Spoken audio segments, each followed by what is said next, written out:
tradition of service in every field that fosters spiritual growth among individuals from all backgrounds, cultures, and walks of life. I hold on to this vision, the world of love, world of peace and harmony, world which is free from conflict and sorrow, where we can live as brothers, one family, children of common parents, one supreme divine power.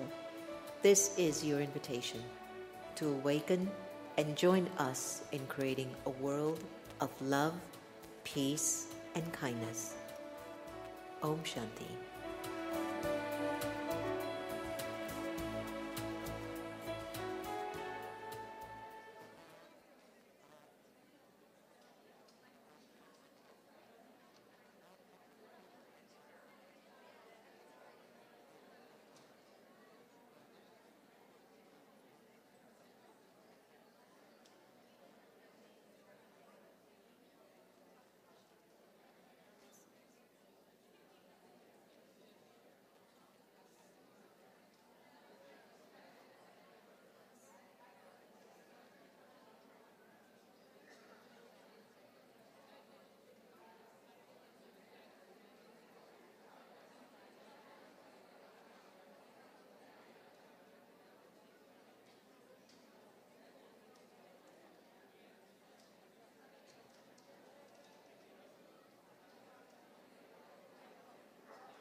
Good evening. Can I ever have everyone please be quiet?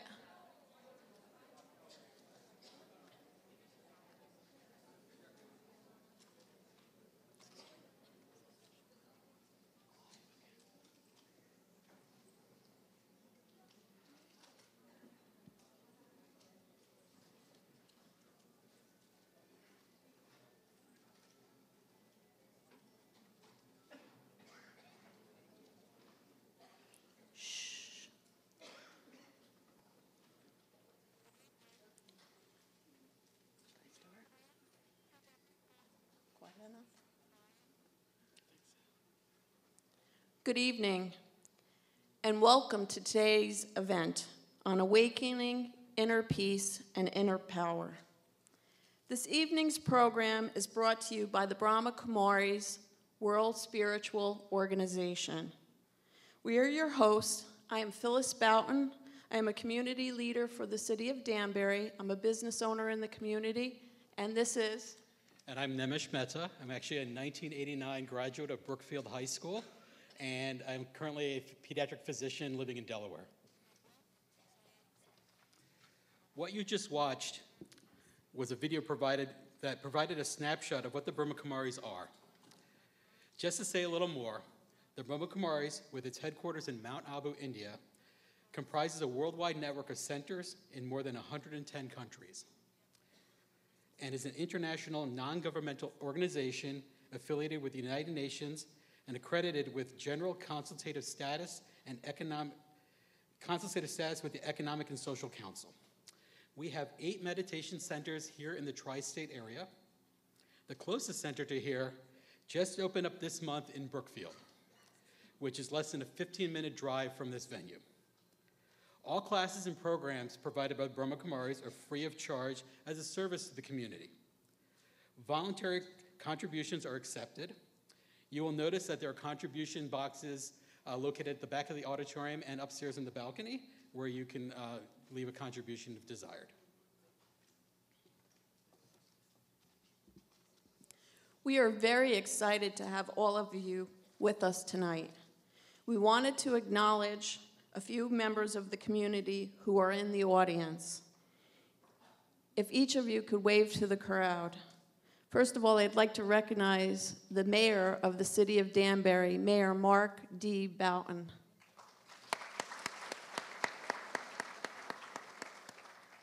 First Selectman of Ridgefield, Rudy Marconi. He was here a few minutes ago. First Select Woman of Newtown, Pat Yodra. Monsignor Robert Weiss of the St. Rose of Lima Church, Newtown. Thank you for coming.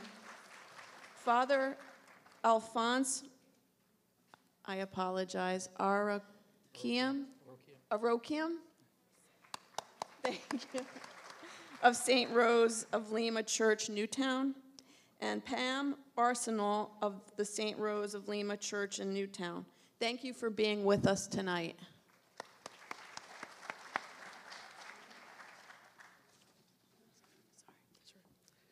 We also wanted to acknowledge two very important people who many of you here know. They've been facilitating meditation classes and programs for the past 30 years here in Connecticut. And as we mentioned earlier, have just opened up a Brahma Kumaris Center nearby in Brookfield this month. Ravindra and Jayshree Mehta.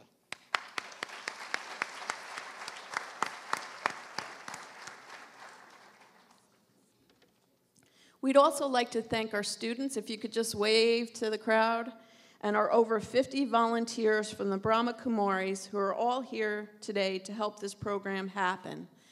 And lastly, we'd like to thank the staff of Western Connecticut State University for their cooperation with tonight's event.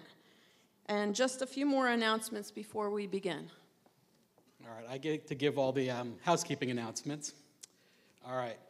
First of all, if anybody is trying to save a seat for anybody in the hall, at this point we need you to let those seats be opened up so other people can be seated. I'd like everybody to take out their cell phone, please. Take them out and hold them in the air, okay? And I would like you to all either power them off or at least put them on vibrate, okay? And if they don't know how, ask your neighbor. And as Phyllis said, if you're not sure how to do it, ask your neighbor. We only do this out of respect of the people sitting around you, so not to disturb the program tonight. Photos and video. We request that you not take any photo or video during the program, again, out of respect of the people around you. This program is being live streamed right now on YouTube and will be available on YouTube as well after the event is over. The video will strictly focus on those on the stage. However, there is a possibility that an audience member may end up in the video. So if you have an objection to this, please let one of the ushers know, and we can make note of that and perhaps reseat you. The restrooms, as most of you may know, are located out in the halls. Women's to this side, men's on that side. Water has been provided to you as you enter the auditorium. We request that you take your water when you leave, your empty bottle or your partially filled bottle. Take it with you when the program's over. And just another reminder, there's no food allowed in the auditorium. When you exit the auditorium this evening, you will receive a small gift. It is a sweet called a toli. In the toli, there are no nuts of any kind in the toli box. The items in the box are vegetarian, meaning it does not contain any eggs. However, it does include dairy, such as milk and butter. The savory item in the toli box is gluten-free. We would appreciate you enjoying your box of toli outside of the venue after you exit. For anybody who may have brought a gift or flowers for Sister Shivani this evening, you may give them to the usher standing at the back at the end of the night.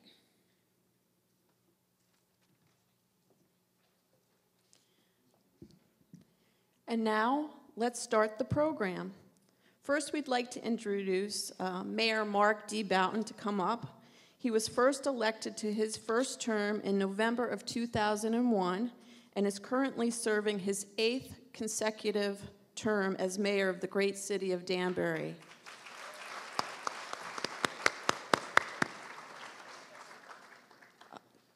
He is the longest-running mayor in the history of Danbury, and we're very honored and privileged to have him here with us tonight. He's making a personal appearance for us, so thank you, Mayor. Thank you very much, Phyllis, and thank you, Nemish, for all that you do. It's my honor and privilege to be here on behalf of the city of Danbury and all of our residents to welcome Sister Shivani all the way from India, 18 hours in a plane, 23 hours if there's a layover somewhere. So we appreciate you making this journey. It's truly an incredible experience for all of us to have you here among us. This movement of peace, compassion, clarity and purpose and understanding one another really starts here with us. Each person in their chair across the state, across the country, and across the world. There's no question that these are very, very turbulent, sometimes strange times that we live in. But if we hold on to the one fundamental of each of us and the humanness that exists within each of us, and recognize that at the end of the day, we're all the same. We all want the same things for each other, and we all appreciate and celebrate the differences within each other, and we have compassion towards each other in many different areas. I think we'll be a lot better off. I'm proud to lead the most diverse city in Connecticut and one of the most diverse cities in the United States of America. And this community of so many different people, of so many different cultures and religions and countries and ethnicities excels, far outpaces, in any metric you look at, any other city in the state of Connecticut. Now, I like to say it's all about me, right, sister?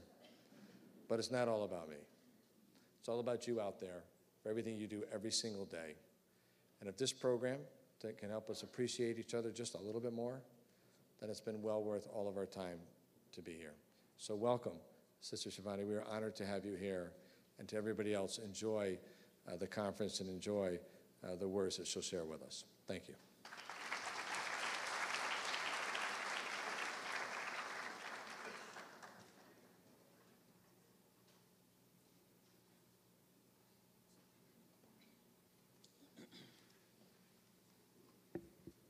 Thank you, Mayor Boughton, for the very inspiring words. Next, we have a musical performance by Trish Keel, Helen Maliska, and Andrew Lafreniere, who are from the Suzuki School of Music in Sandy Hook, Newtown, Connecticut, where they have been teaching quality music education for young children through adults in guitar, piano, violin, and preschool music for over 30 years. The song they will perform is called Awaken to the Light.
Peace and power within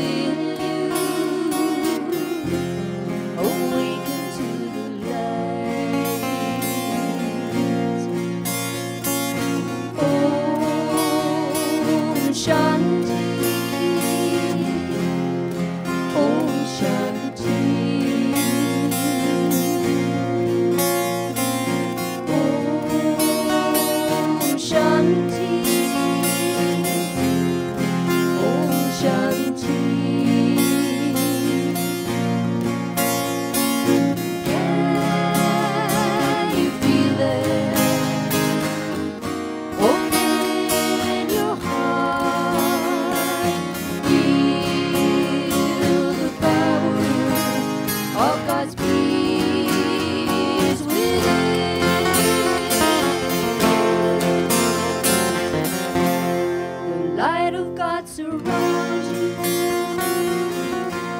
The love of God enfolds you. The peace and power within you.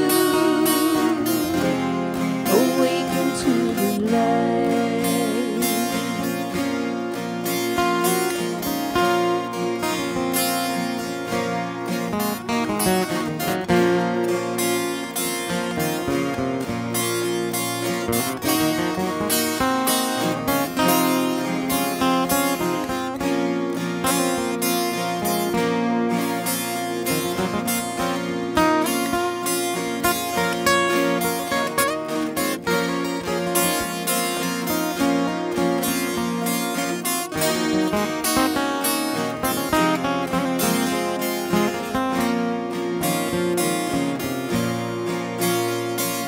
Can you feel it?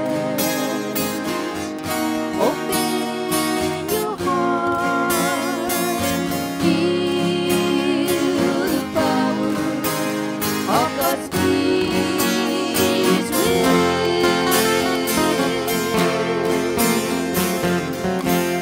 The light of God surrounds you.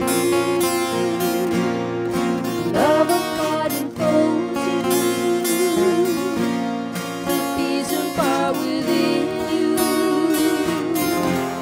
Awaken to the light. Om Shanti. Om Shanti. Om Shanti.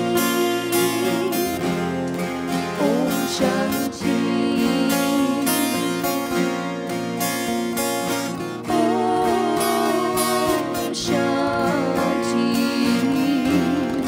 Om Shanti.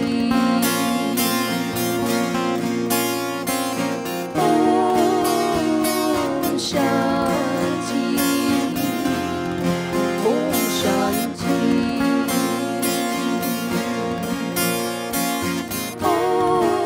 Om Shanti. Om Shanti.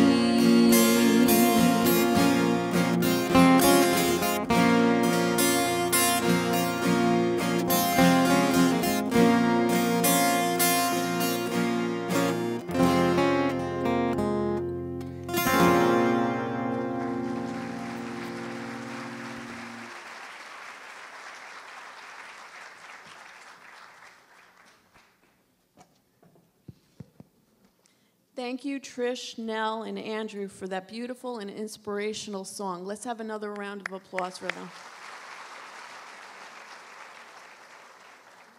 Unfortunately, Sister Mohini, our regional director for the North and South America, was not able to join us for this beautiful evening today. So she sent us a video, and she actually has been a teacher for the past 60 years for the Brahma Kumaris. And please join and watch the video and listen to her message.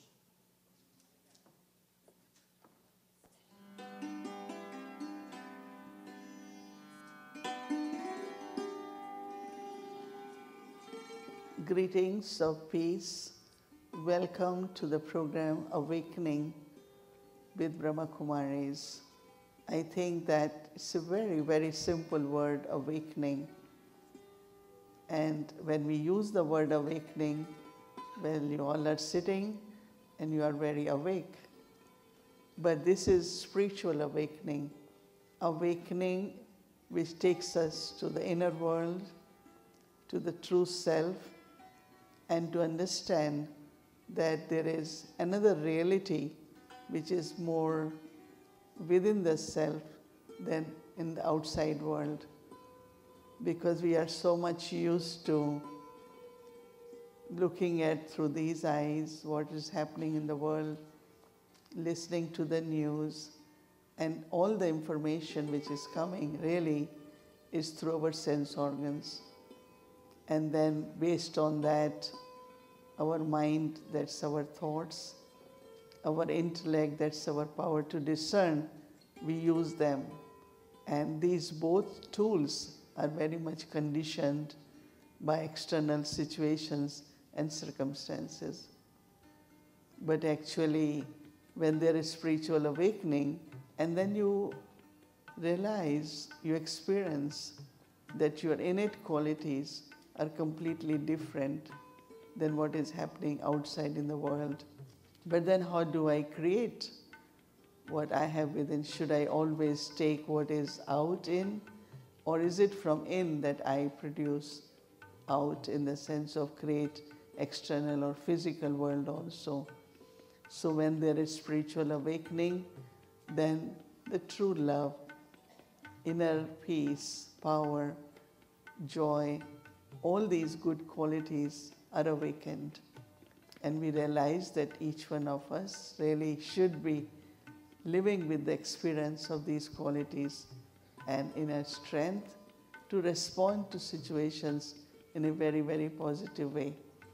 So from within, then, you create right responses. Yes, there is no control on what's happening around us, but we have control on how do we respond to everything. So I feel that it's very, very important to awake to the situations and respond in a very, very positive way. In this special program, we have our special guest, Sister Shivani. I think that most of you must be listening, watching about her program of awakening. I think that many have shared with me that how much the changes which has happened in their lives because listening to her ideas, her thoughts, her thinking process, and all that has brought a lot of transformation.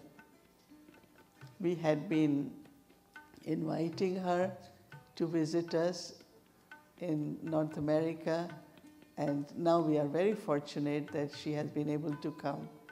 So I also welcome Shivani, and also I know that each one of you will take full benefit of not only listening to what she is saying, but then reflect on what you are listening, and after reflection, try to see that if you can create your attitude, your vision, your words and your actions based on that thinking, because that's where you will find that what I describe as that the third eye opens. We have these two eyes, and third eye is eye of mind, eye of intellect. So when there is self-realization, when there is third eye which has opened, then you are able to see different realities than what is happening around the world. Actually, there shouldn't be two worlds, inner and outer, but we have divided. And now we have to make it as whole, not from outside in, but from inside out. And when we have this awareness, then I'm sure that every person, every home, every nation will be living together in the sense of harmony, love, sharing, care for each other, and all the good qualities will manifest in a natural way. Holding this vision is very important, because that's where your energy will be directed, and you will find that you are able to be co-creator with God for the world of joy, world of happiness, and you will receive all the gifts of peace, of happiness. And that's what this program is about. So I am sure that you will have many beautiful experiences, many insights, and you will carry that and use them in the practical life. Thank you.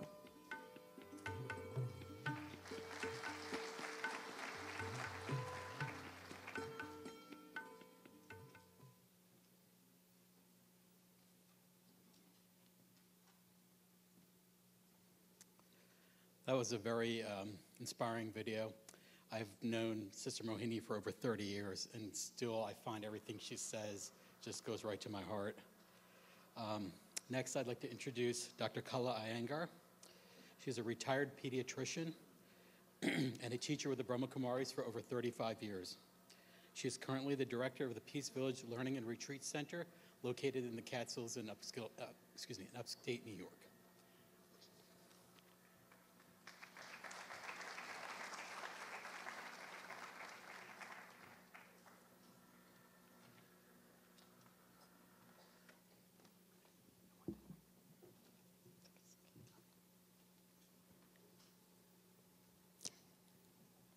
Om Shanti. Greetings filled with peace. It is indeed a very beautiful scene every time I walk up here in one of these programs, to see not just the hall full, but to see the eagerness in the faces of everyone here. We've had a beautiful beginning of the evening, and you got to witness a couple of visuals telling you who the BKs, the Brahma Kumaris, are in the USA, and also Sister Mohini's thoughts on the series of programs that we've been having on awakening. I also am taken back every time I listen to her and to see those visuals, that it was really the vision and the thoughts and the pure desire of someone who started this whole movement, whom we today call Brahma Baba, and therefore the name Brahma Kumaris, the daughters of Brahma. The founder's name, we refer to him as Brahma Baba. And of course, you have seen many of us dressed in white and walking up, or even walking up to you. And you've probably tried to probe and hear from them what it's all about. And if you talk to anyone, I'm sure you'll get stories that are very, very unique and touching. And one of the thoughts we had was if some of us could share our stories with you, but of course, because of time, we decided that we will do it another time. But I was taken back to the story of awakening of the founder, Brahma Baba. And this is the beautiful thing about awakening, that every human being, every person is not only entitled to this beautiful process of awakening, but is constantly awakening, little bit at a time, little bit at a time. So it was 80 years ago that the founder had several visions and, of course, several revelations. And many of them he could not understand or know what it was all about, but all he knew was that he was being called upon, he was being awakened by an energy. It wasn't just coming from inside of him, but he was coming from somewhere outside. And one thing that became very clear to him was that we are at a very significant time in the history of humanity, where a very significant transformation is to happen. Just like there is a time every day in the morning where from utter darkness, little by little, the sun rises and the light comes. There comes also a time in the history of humanity where we have to rise from our sleep of ignorance and suffering. And so as that became clear to him, of course he didn't go on the mountaintop and start shouting what he saw, but he started to work on himself.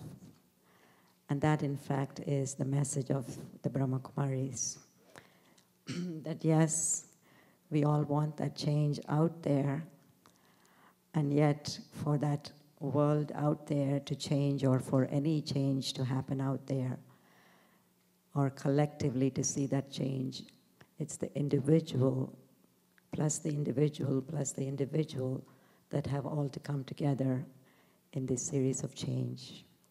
And so, as you know, our motto is, when I change, the world changes. The individual impacts the collective just as much as, or even more so than how the collective impacts the individual.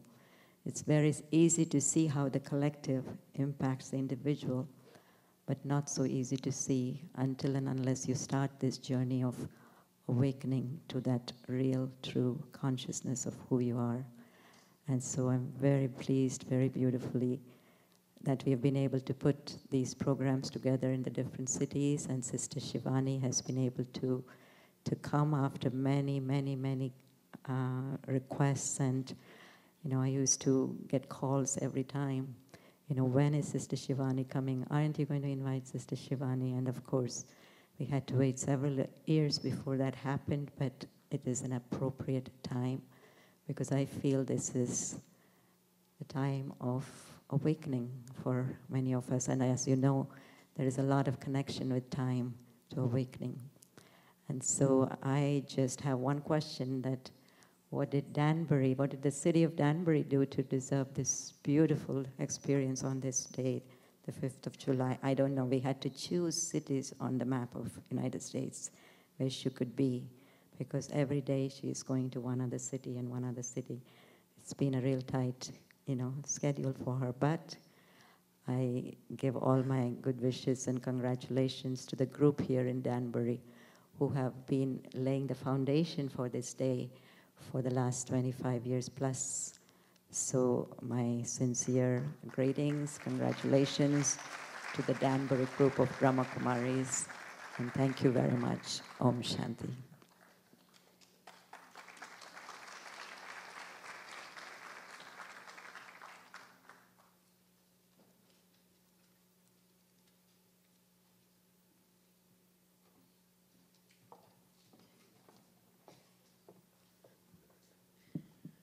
Thank you, Sister Kala.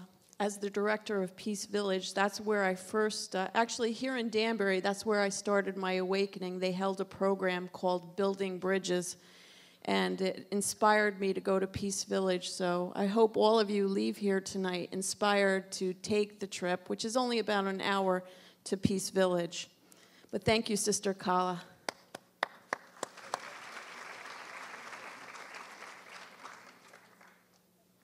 Now it's our honor and privilege to introduce Brahma Kumari Sister Shivani, a world-renowned student and teacher of Raj Yoga meditation. Sister Shivani has been studying Raj Yoga meditation for the past 20 years. She holds a graduate degree in electronic engineering, and since 2007, she has been speaking on television about practical spirituality on a show called Awakening with the Brahma Kumaris, which airs in over 160 countries across 5 continents. Winner of the Woman of the Decade Award and the World Psychiatry Goodwill Ambassador, Sister Shivani has served hundreds of thousands with her message of awakening to inner peace and inner power. I oftentimes listen to her tapes, and it really brings me to such a peaceful place. The program has helped people overcome mental stress, depression, addictions, low self-esteem, and unhappy relationships as they take personal responsibility for their lives. So we're going to listen to Sister Shivani, but before we do that, we're going to have a beautiful song by Elizabeth Padilla. Elizabeth Padilla is a spiritual educator with the Brahma Kumaris since 1985. Elizabeth leads the Brahma Kumaris Environmental Initiative in the U.S. She is a gifted actor and singer trained at the American Conservatory Theater and is currently touring with a one-woman performance called Songs of My Soul. The song she will sing is called Blessings Upon Blessings. Once we hear Elizabeth sing, Sister Shivani will speak the rest of the evening.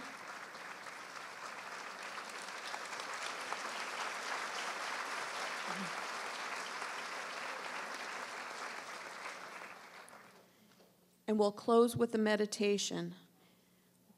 Elizabeth?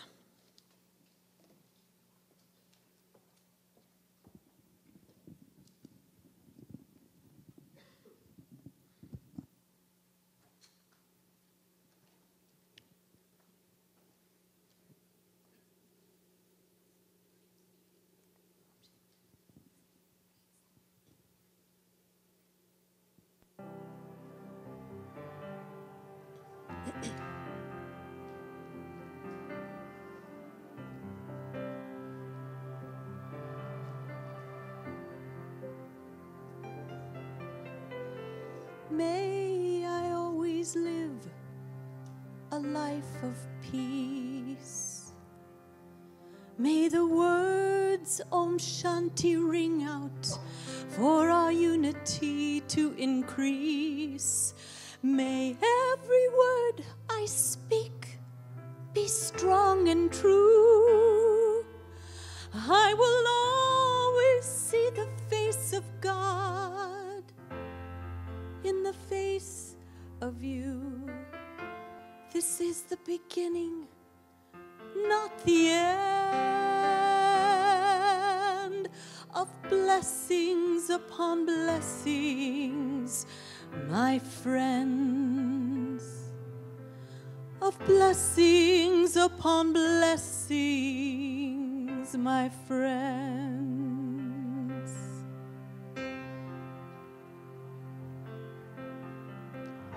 May I always live a life of love. Radiate God's beauty below, inside, above. I will open up my heart each day anew for the love of family, love of life, and the love of all of you. This is the beginning, not the end, of blessings upon blessings, my friends. Of blessings upon blessings, my friends.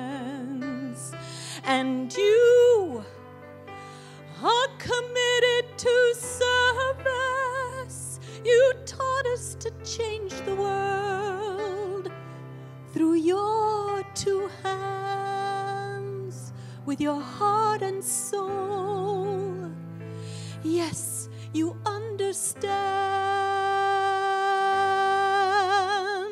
May we always shine our inner light with the colors of the rainbow rising up to brilliant white. And no matter where your choices lead you to, there will always be a place inside our hearts for you. This is the beginning, not the end, of blessings upon blessings, my friends. And now you are committed to service. You can change the world through your two hands, with your heart and soul. Yes, you understand.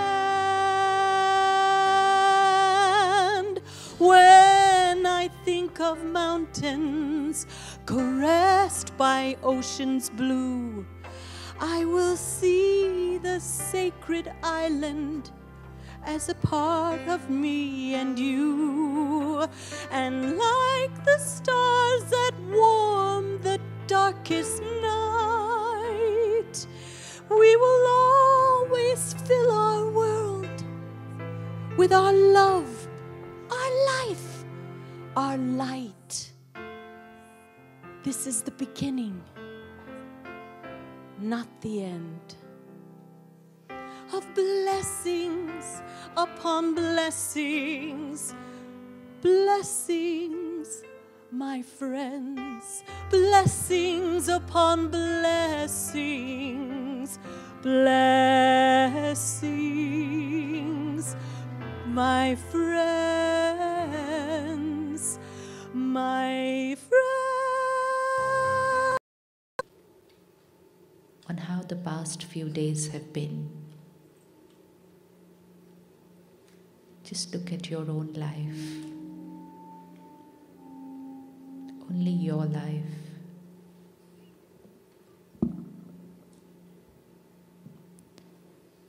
Scene after scene.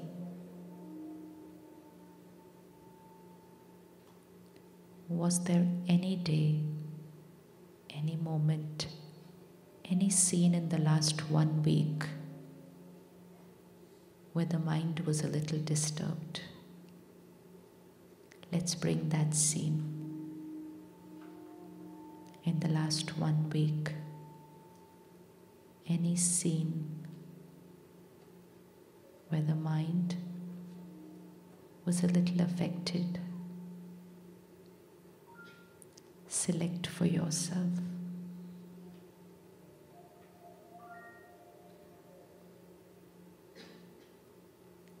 Let's look at this scene right now.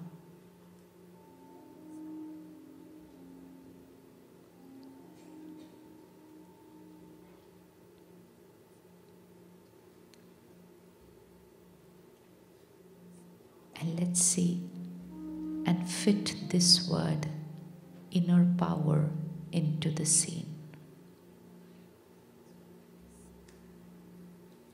Everything is the same. People, situations, everything outside me is the same as it was that day. Let's just put this one word there. I, using my inner power. What would it mean to that scene? I, the powerful being. Scene is the same. I am using my inner power. And look at yourself using that inner power. What does it feel like? What does this word mean? Inner power.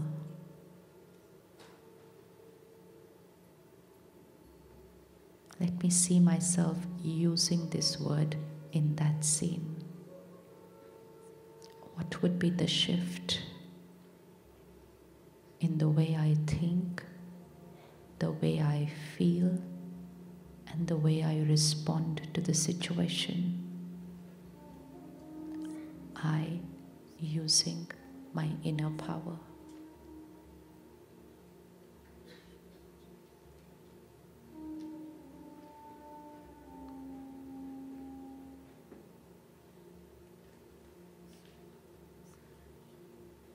Can I see the difference in how I would feel?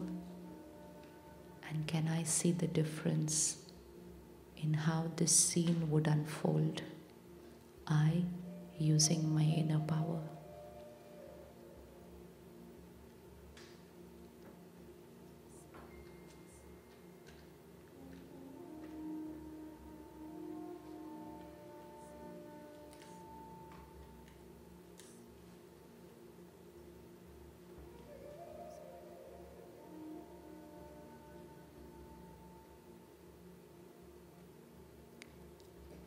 Om Shanti.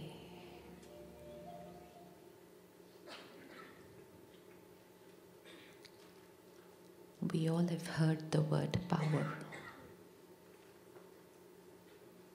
But when we use the word power, what's the picture that comes before us? Power. How does it feel like? Power, just power. What does it look like? Power. Power. What does it mean? Power. Power of? You look at people in society and you say, he's a very powerful person. What does it mean? He or she is a very powerful person. Whom do we call people who are powerful people in society? Who are they?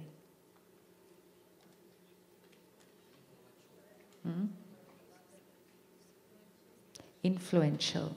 And influential, influence. Let's take it further. Those who are influential. Influence in what way? How? What kind of influence are we looking at? He is a very powerful person. Who are the people on whom we are ready to put this title, say, powerful person, powerful person, powerful person? Who are these powerful people? Hanji? Very good. They can get things done.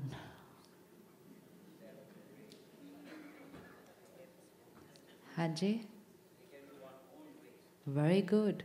They can get work done their way. Beautiful, powerful people. And it's very good to keep connections with powerful people. Yeah? It's good. So if you're a powerful person and you can get things done your way, and if I'm knowing you, connecting to you, I can also get things done my way through him. And so people say, keep connections with him. He's a very powerful person. A person who can get things done their way.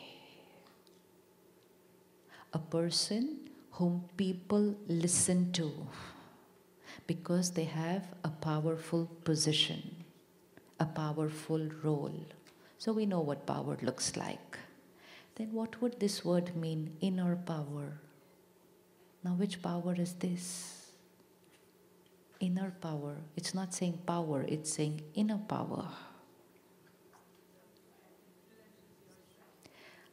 Let's create two columns. Power, those who can get things done their way. Inner power,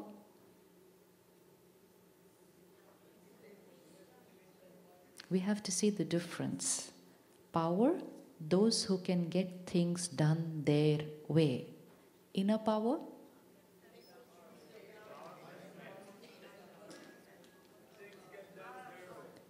things get done their way. Are oh, to dono, both are same.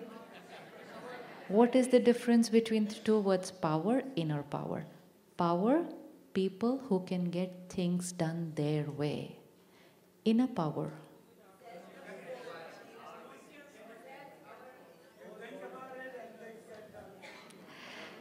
Inner power, people who can keep their mind, their words, their behavior their way.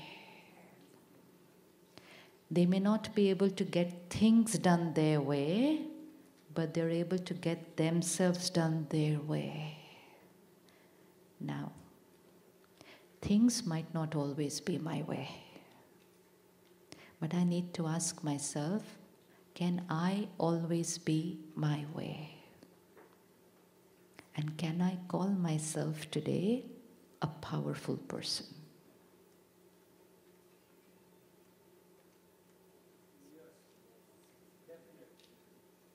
Raise your hands. All the powerful beings, raise your hands. Yes, I am a powerful person. Raise your hands.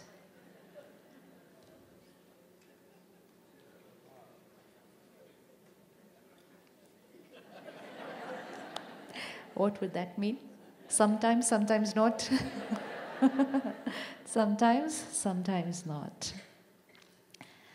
When I allow the situation or other people to overpower me. Here is the situation, here is that other person, here am I.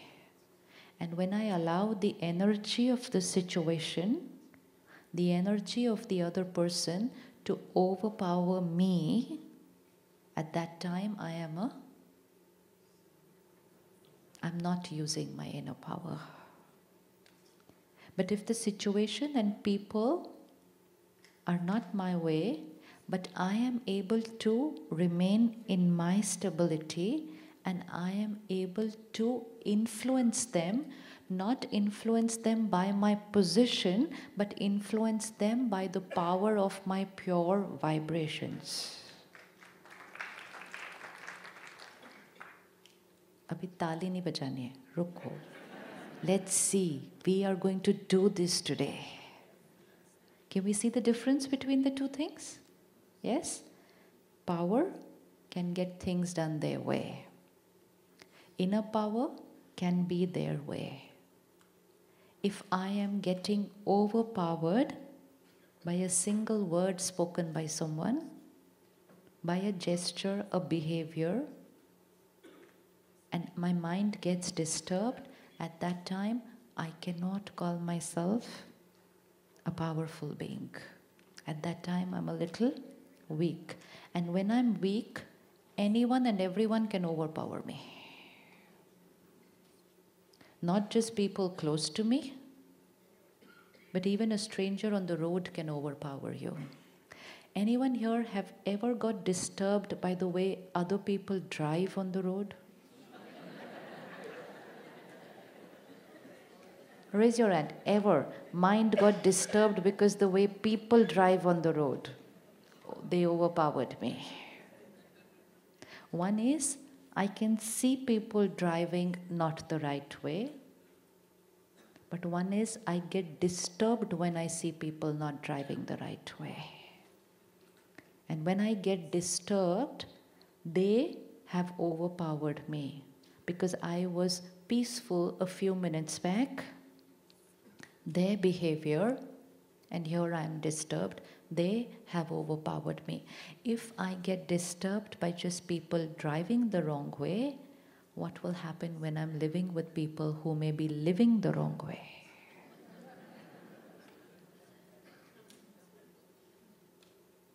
And when I'm going to meet at least 50 to 100 people in a day, driving their way, living their way, being their way, and if I'm going to allow them to overpower me, then day by day I'm going to get weaker and weaker and weaker and weaker.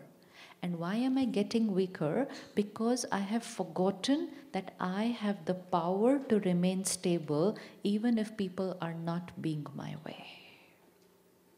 And it's a power which I have forgotten to use. And anything which we do not use, what will happen? If you stop using something, what happens? You start losing it. So if you don't use it, you lose it. Remember 20 years back, we used to remember everybody's phone number. Yaad hai? Not even 20, 10 years back. We knew everyone's phone number. We knew everyone's birthdays.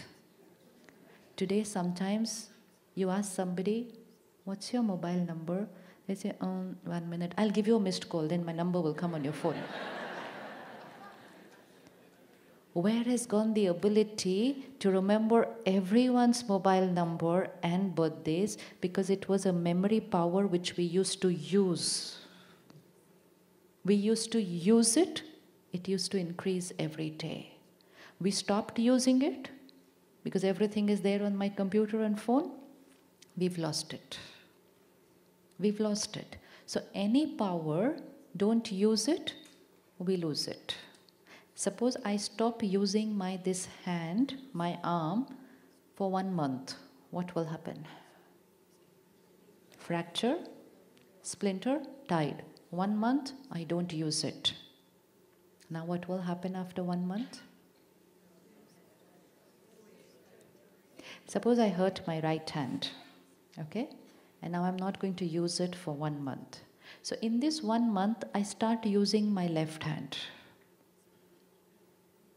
Initially, it's a little difficult to do things with my left hand, but it's 1 month. So in that 1 month, I start getting used to doing things with my left hand. And actually, I can start living my life with my left hand now.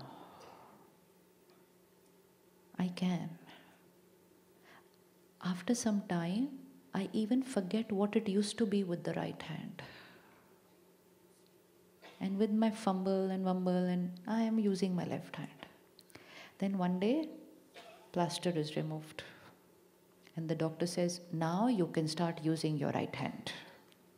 What happens initially? What happens initially? I've used it for 40 years. Only 1 month I did not use it. 40 years, 50 years, I was using it. Only 1 month I did not use it. Now I start using my right hand. What happens? What happens? Something which used to be so natural, something that used to be so natural is now stiff. Only did not use it for 1 month. And sometimes I go back to using my left hand saying, let it be, this is not working properly. But a little effort for a few days to use the right hand, I will realize life used to be so comfortable with this right hand. But I got used to using my left hand. Same thing with the mind. Inner power, power of peace, power of love, power to adjust, power to tolerate, power to cooperate, power to decide. All my powers, I was using them. And then I met people who said, peace doesn't work. Anger can get the work done faster. And I said, yeah, really? And I said, okay, keep aside this peace, let me use anger. And really, when I used anger, everything happened faster for me. Everyone was listening to me, everyone was doing work for me. And I said, they are right, anger works better. Work gets done. So I kept aside peace, I started using anger. Anybody started using anger? Anyone here using anger to get work done? And now, if the Brahma Kumaris have to come and tell you, start using peace, the first thing that the mind is going to say, it doesn't work. No one can get work done using peace. People will start taking me for granted. Nobody is going to listen to me. So, which means I have started saying the right hand doesn't work. Because I have been using that left hand even though it was uncomfortable. It caused pain here, it caused disease here, it caused conflict here, but I was getting work done. Even though it was uncomfortable, my priority was work is getting done. And then when somebody said, use your right hand, use peace, it gives you happiness, it gives you health, I said, no, it doesn't work. It's become very stiff. Is it possible to get work done using peace, love, compassion? Does it really work? Does it really work? It works.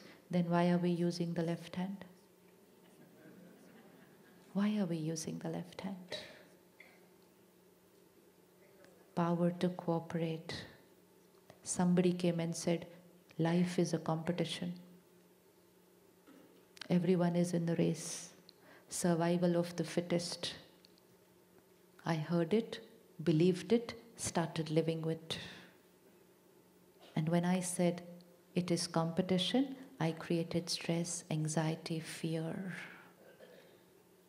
And today, sometimes I can experience a subtle sense of pleasure where the person sitting in the next cabin, the next cubicle in my office is stuck in a problem.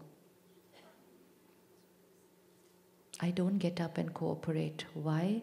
because they are my competitors sitting there. Here and here, I sit with competitors the whole day at work. Anyone working with competitors?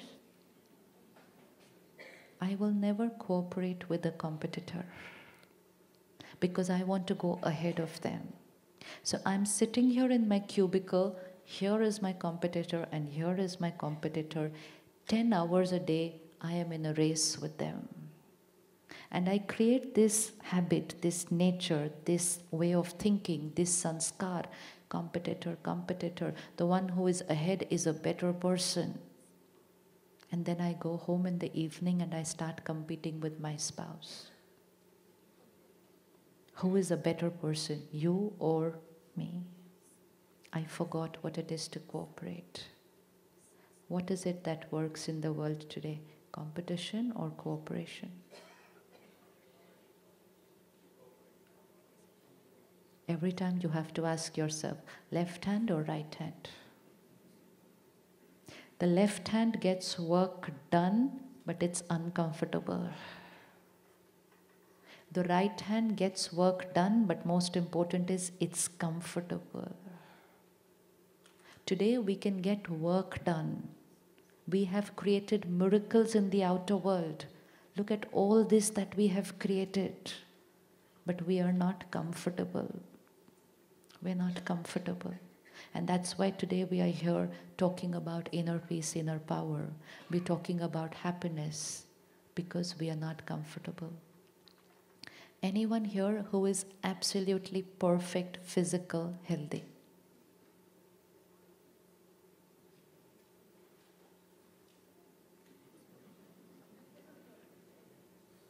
This is a sign that the way of living is not comfortable. Because my thoughts, feelings and emotions created here radiate to my body. And so if I'm not comfortable here, I'm not healthy here. Anyone here who never ever has any issue in their relationships?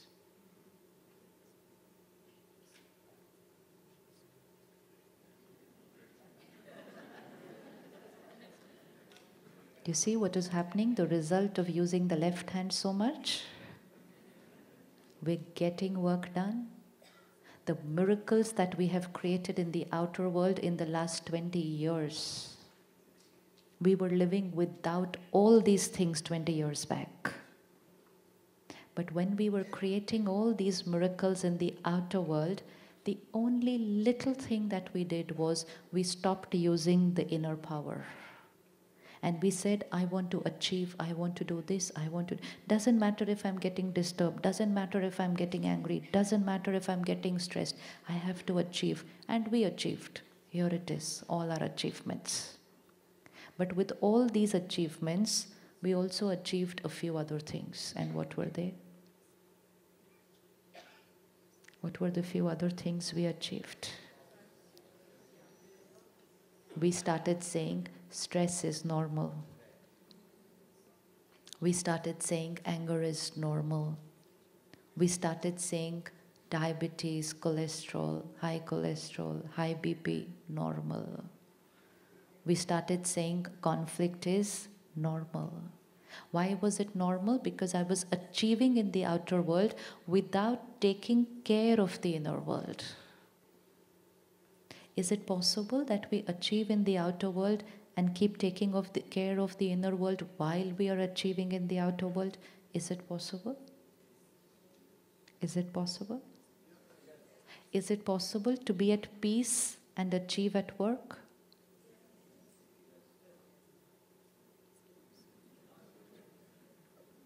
Is it possible to be at peace and to achieve at work? Yes? Yes? How many of you think that tomorrow, Thursday, 24 hours, you can get all the work done without using the weapon of anger?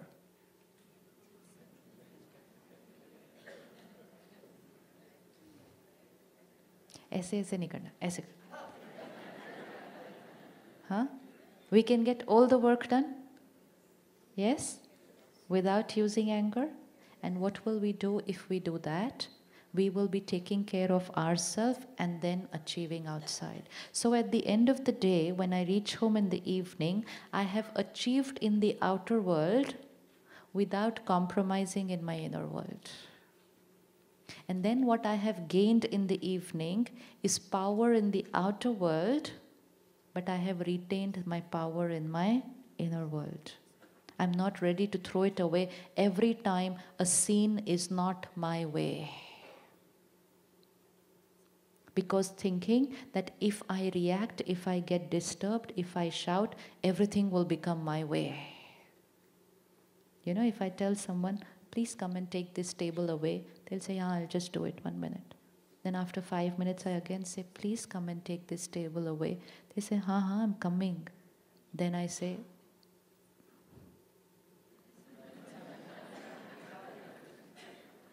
and you know what? When I raise my voice, my work gets done. They come running here to pick up the table and take it away. And I went like, oh, this is the way to get work done. And you know, when did I learn this? I learned this when I was this age. Take your child to the market, 3-year-old, 4-year-old. And the child will say, I want this. The parents will say, no, we have it at home. Says, I want this. Say, no, we have it at home. So he or she stands there in the middle of the market and raises their voice. And the parents say, here, take it. Keep quiet, but. That's it. That's where I learned. Ask for it sweetly, and they did not give it to me. And all that I had to do was raise my voice, and I got it immediately. That's what I learned when I was 2 or 3 years old. Today I'm 50 years old. I'm still using the same way to get work done. And things are happening. But what is happening with that is I'm losing my inner strength. Because every time I'm using that method, I am creating turbulent energy. I'm creating uncomfortable thoughts. I'm radiating negative energy to them, and in return receiving negative energy from them. And this is depleting my power. And when I start this journey of depleting power, then it does not require anything much for me to get disturbed. Earlier there would be slightly bigger situations, and now it's smaller and smaller and smaller, and the most trivial matter now. The most trivial matter can overpower me and I can get disturbed, which is a sign that I've become a little weak. Any of you get a little hurt when your friend doesn't like your status on Facebook?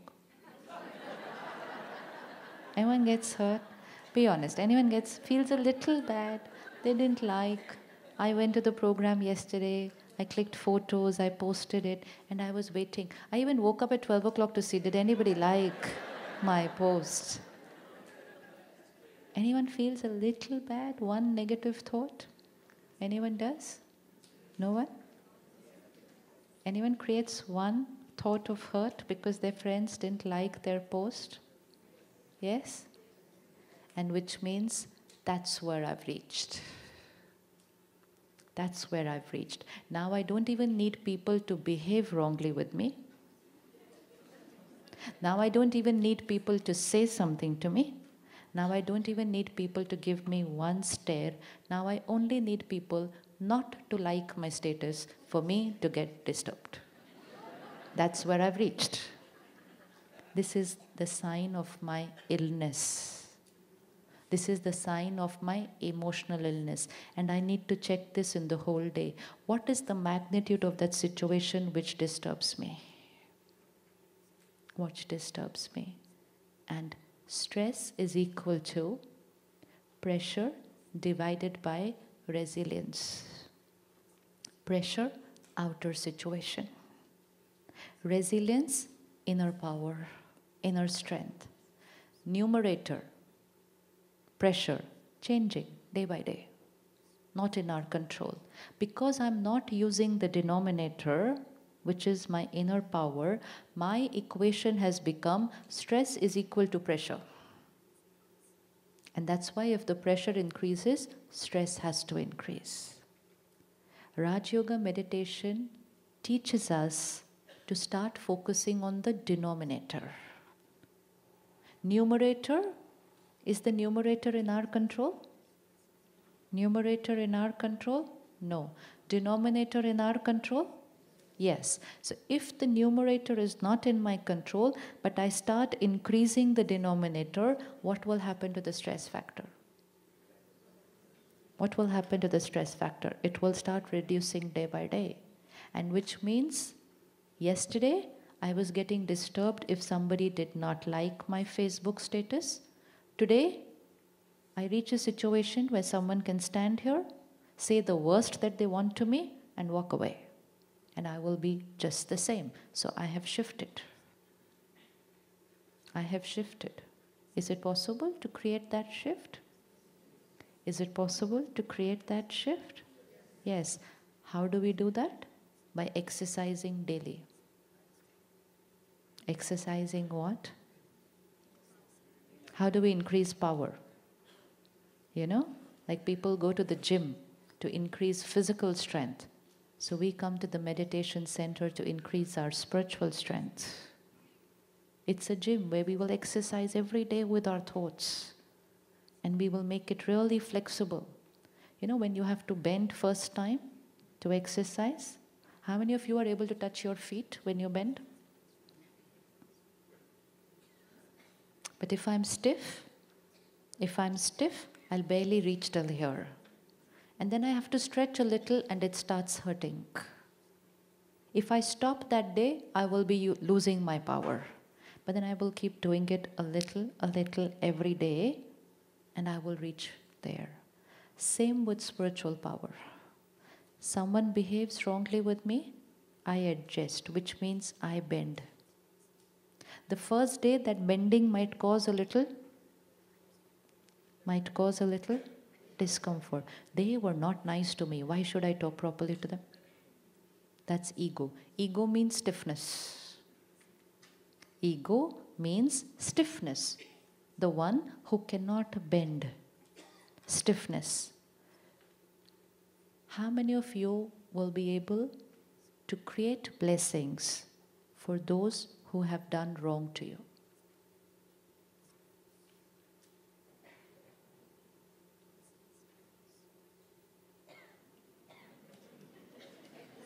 We're only creating blessings, not doing anything much, just creating nice thoughts here for them. Possible? Possible? And if we do that, what will we be doing? We will be exercising our inner power. In a world where people will say, I hate them, we will say, I bless them. And that was that beautiful song, Blessings. And bless them means I connect to God and say, radiate love, purity and power to them. Let everything be perfect in their life. But if I don't use my spiritual power, I say things should not go right with them. They have caused me a lot of pain. They should know what pain means. It's only two different ways of thinking.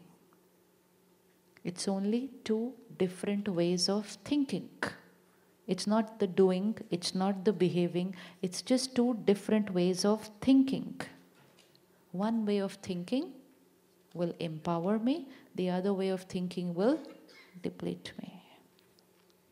But to be able to create this high energy thoughts, even for those who have not been right to me, I need to exercise myself daily.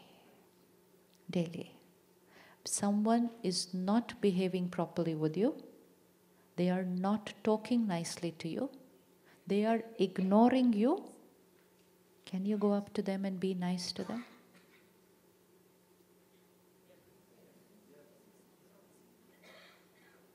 Yes? How many times?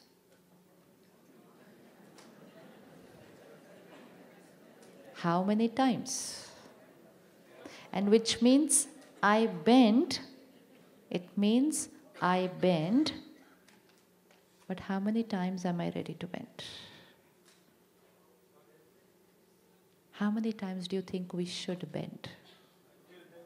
But important is bend inside, not bend outside, which means I adjust with them, I talk nicely to them, but inside I'm in pain. That will not work. Because if I bend too much outside without creating the right thought inside, then I'm going to get frustrated after some time. And I will get bitter. And I might regret if tomorrow, in spite of bending 100 times, they're still not nice to me. And I said, I did so much for them. What did I get in return?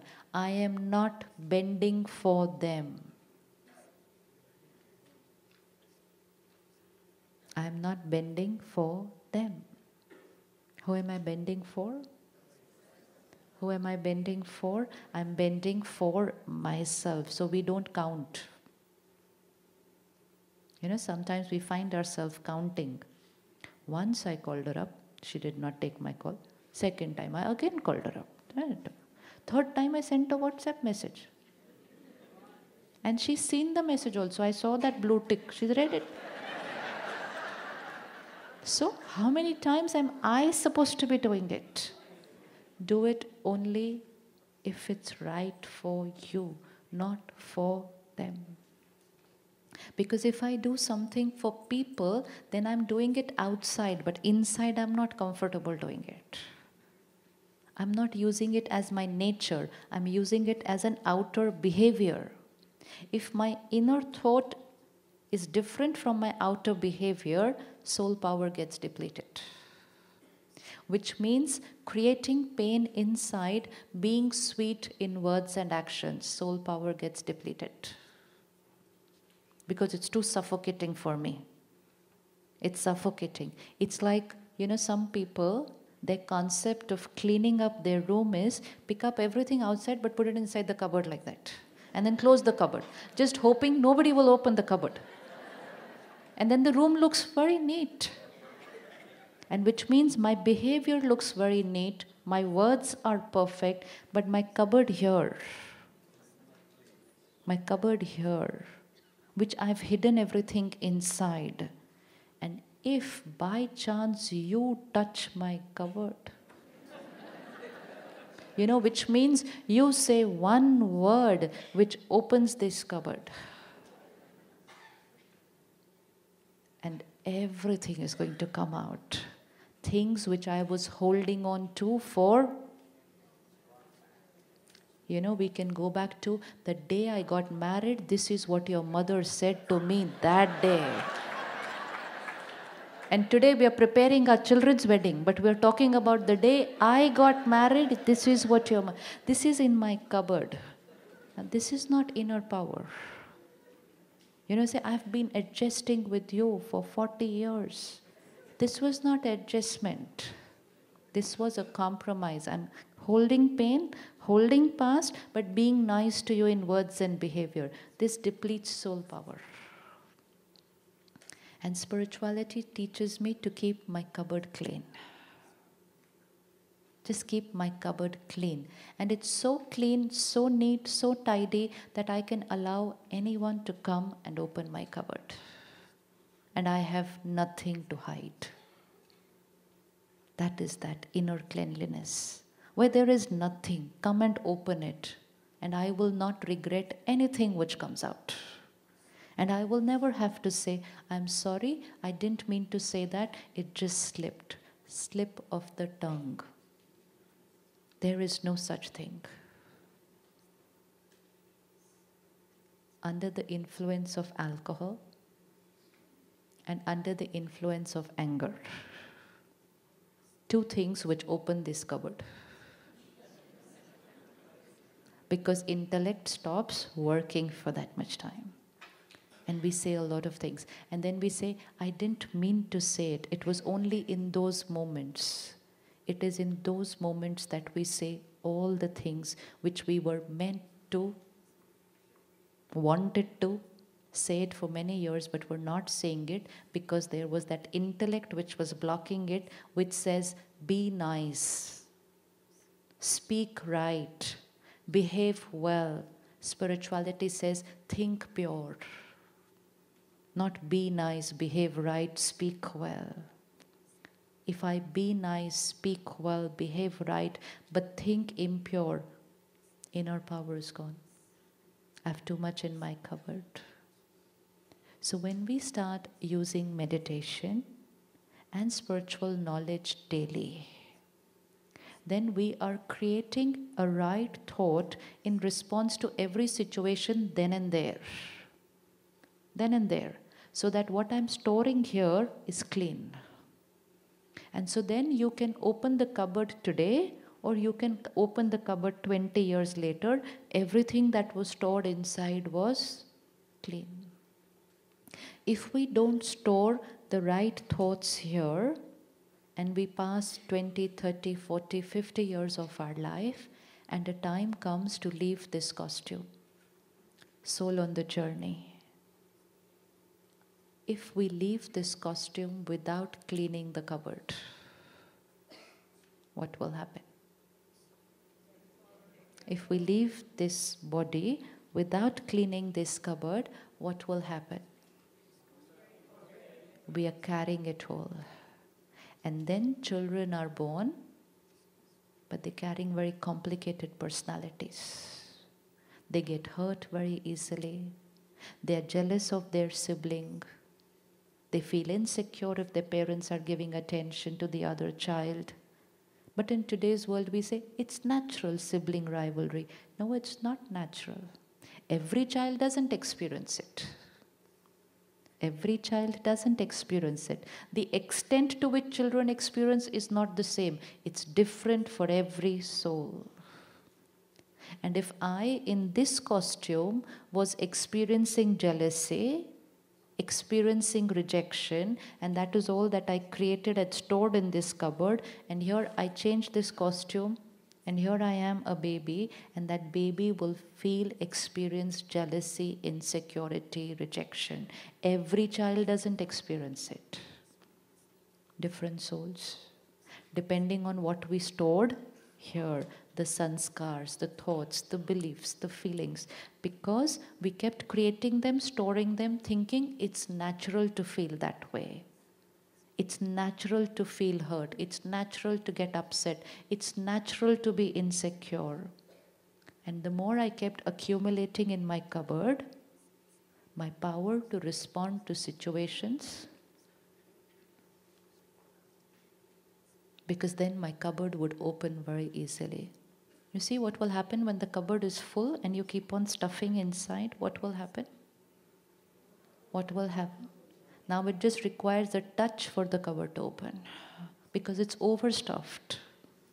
It's overstuffed, so it doesn't require anything, and the cupboard will open with just a finger. It's full. It's full. Today, medical science says the most common disease of today's time is overthinking. Thinking too much.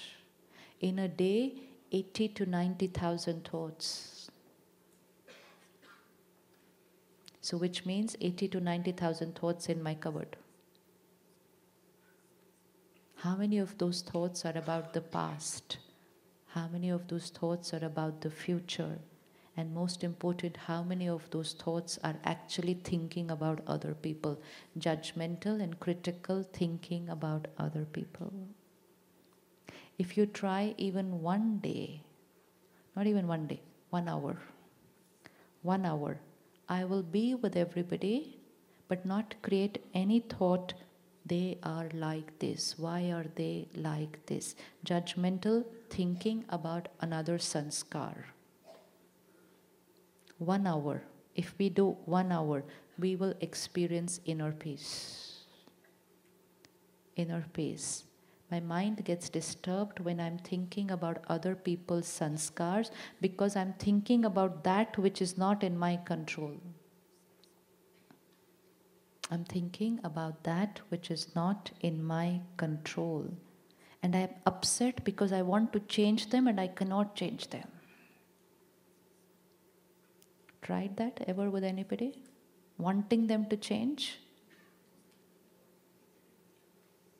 Wanting them to change, and they are not changing. And spirituality says, accept people as they are. Accept means, because we need to understand acceptance the right way. Acceptance doesn't mean, okay, you don't want to come to work on time, I accept you as you are. My child doesn't want to study, I accept. This is not acceptance.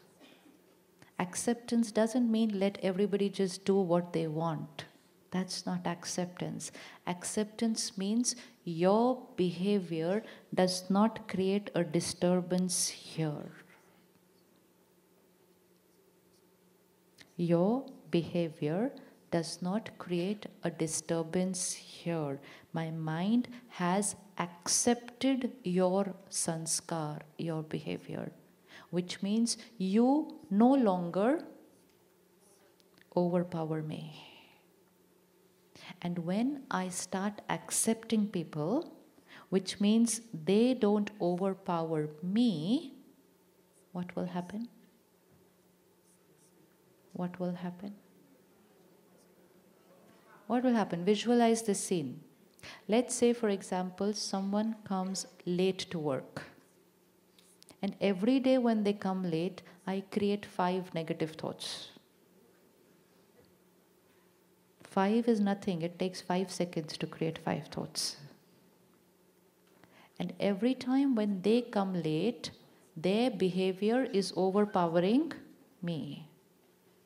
Can you see the list of people and their behaviors which overpowers you in the whole day?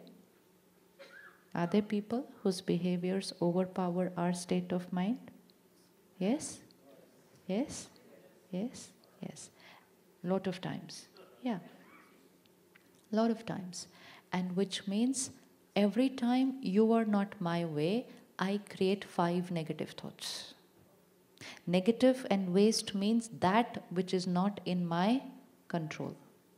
And every time I create thoughts which are not in my control, I am depleting power. And when I create that thought, what is the energy that I'm sending to you? I am trying to control you. And then I may raise my voice to try to control you. And I may shout at you, asking you to come on time tomorrow. You may come on time tomorrow, and I might feel that I shouted at you and you were able to come on time. And it happens. I have used my power to control. But when I use my power to control, I have created agitation, you have created fear. We do a lot of things out of fear for other people. And when we create fear, we are radiating that negative energy to them. So when I create anger, I create negative energy. When you create fear in response, you radiate negative energy and you come on time tomorrow. So my work is done. You've come on time. But what has happened? What has happened? My work is done. I shouted at you. Come on time tomorrow. You created fear and you came on time tomorrow. My work is done. But what has happened here? What has happened here? Anger, deplete power. Fear there, radiates energy to me, depletes power. Then she goes and tells 5 people, do you know what? She shouted at me today. And those 5 people will radiate 5 more thoughts for me. And then I don't know, why am I not happy? Why am I not feeling nice? Why am I not feeling contented? What is that vacuum inside me? Why am I not stable? Why am I not at ease? Because I've made all these investments. These are investments. Use anger with somebody and you've made your investment there.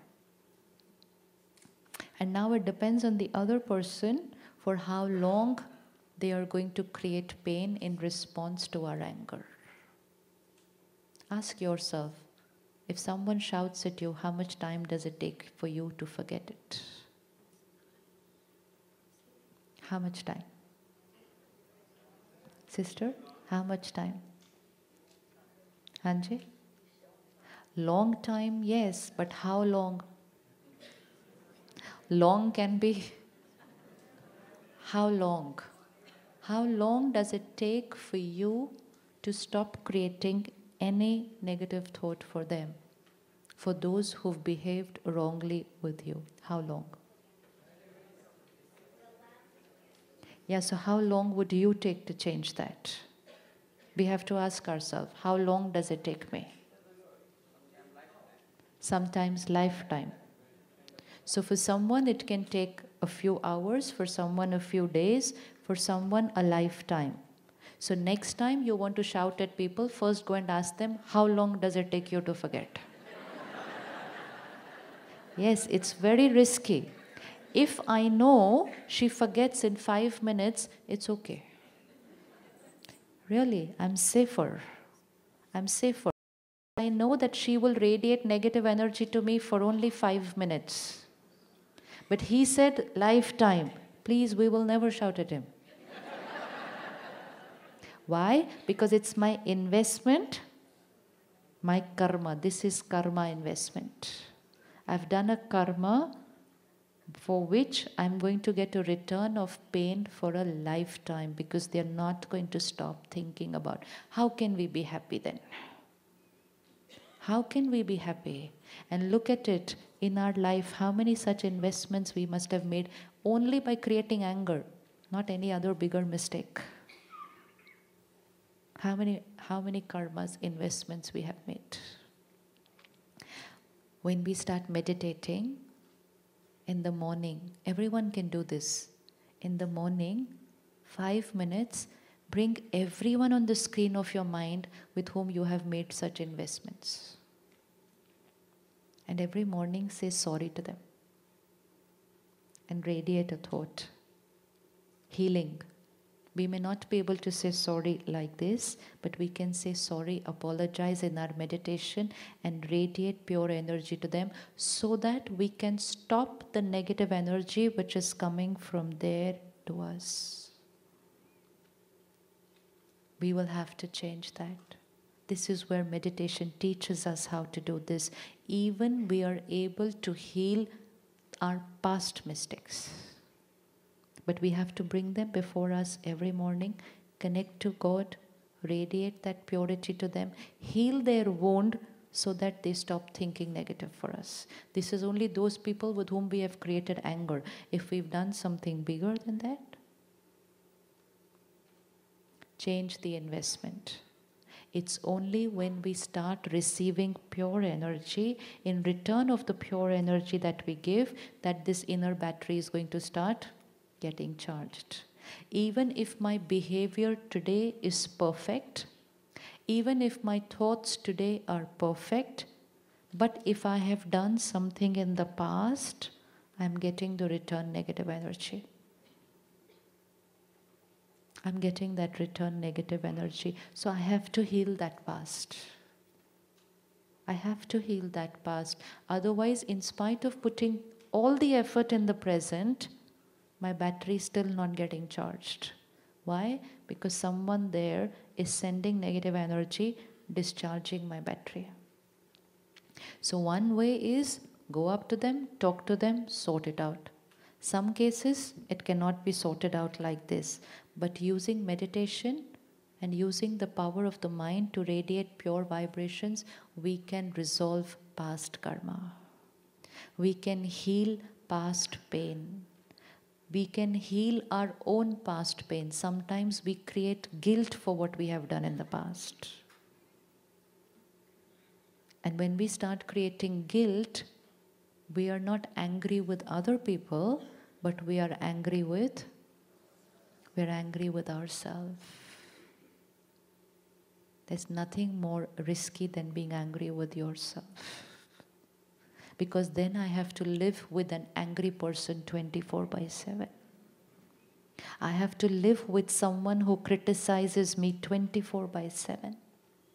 I'm constantly inside. Why did I do this? Why did I do this? Why did I do this? How could I do this?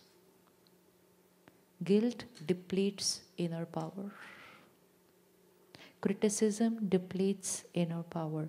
Criticism which I receive from someone else, criticism which I offer to someone else, but criticism when I criticize myself. Appreciation, acceptance, approval empowers souls, empowers them, empowers me. So if I have done something in the past for which I feel that I'm angry with myself, then I have to start sending healing energy to myself. What should I say to myself if I've done something in the past? What should I say to myself? Anybody. I've done something in the past. It's troubling me. Why did I do this? How could I do this? Why did I do this?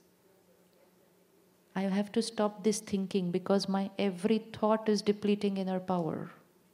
So I have to change that song which is going on inside. Why did I do this? How could I do this? Why did I do this? And if it's not only me, other people are also saying it to me. Why did you do this? How could you do this? And if I'm living in that negative energy, how will I be happy? So what can I start saying to myself? How do I change that thought? What do I do? How many of you have forgiven someone else for what they did? Anybody here has forgiven someone else? Yes? What is the thought that you created for that someone for you to be able to forgive them? You must have created a thought, no? I forgive you. What is the thought we created to forgive someone else? Let go was the outcome of the forgiveness. I have to create some thought so that I'm able to say, I forgive you. Hanji? They are teaching you. You're forgiving someone. You know, let's say, okay, for example, I'm walking up to you and I have a stick in my hand. I'm just walking with the stick, but I hit you. Okay, now you are wounded. I keep on saying, I'm really sorry, I'm really sorry, I'm really sorry. I hurt you. I didn't mean to hurt you. I'm really sorry. I go on apologizing. What will you do? You will say, it's okay. When you say it's okay, why are you saying it's okay? But I hit you. Why are you saying it's okay? I hit you. It's hurting. It's paining. Why are you saying it's okay? You are not holding me responsible for your pain. You understand that I have not done it deliberately. So when I'm saying I'm sorry, you're saying it's okay, it was not your fault. Which means you are ready to separate me from your pain and you are not holding me responsible for your pain. And if we don't hold people responsible for our pain, that's the time we have forgiven them. But till I keep holding the pain and thinking that you are the cause of my pain, we cannot forgive people. We cannot forgive people. So if I am holding on to someone here and I feel they are the cause of what I went through that day and they are the cause of what I'm feeling even today, then I have not forgiven them. Is there anyone you want to forgive? Is there anyone you want to forgive today? Because it will increase inner power if you forgive them today. Yes, it will increase inner strength. So the only thought that I have to create is they behaved through their perspective, their sanskars, their belief system, my past karmic connection with them. The pain that was created was my choice. They are not the cause of my pain. And I have to say this to myself almost every day and many, many times in the day. They are not the cause of my pain. Like you will say they are not the cause of my pain if somebody hits you physically by mistake. you understand they were just walking their way. I was just walking with the stick, but the stick hit you. Similarly, I am just walking with my personality and my sanskars, but my sanskar, my personality was not right for you, and so it hit you and you created pain. I did not come to hurt you. I did not come with my sanskar to hurt you actually. And that's why we also don't go with our sanskars to hurt people. We are just living our life with our sanskars, with who we are. But sometimes our sanskar can be, let's say for example, it's simple ones. My sanskar is, I don't call up anybody on their birthday to wish them. Simple, it can be my sanskar. What is there? I can have any sanskar. Let the world say that it's good to wish people on their birthday, but I carry a past sanskar that I don't wish anybody on their birthday. I am not hitting you. I have just not called you up today because it is my sanskar not to call you up on your birthday. But you can wait the entire day and create how many thoughts? How many thoughts will you create? How many thoughts are we going to create? This is where we need to separate. People are not hurting us. Nobody carries the intention to hurt anyone. They are only living their sanskars, but sometimes their sanskar is not acceptable by us, and we create a lot of negative thoughts looking at their sanskar, and it is that negative thought which creates the pain, not their sanskar. So I did not call you up yesterday to wish you on your birthday. My sanskar. You waited the whole day and you say, every year I wish her. I not only wish her, I even send her a gift and a cake. I'm always there for her. I've always done everything that she wanted to me. Even today, I'm ready to do everything for her. When I am ready to do everything for her, she can't even call on my birthday. Obviously, the mind will cry if I talk like that to my mind.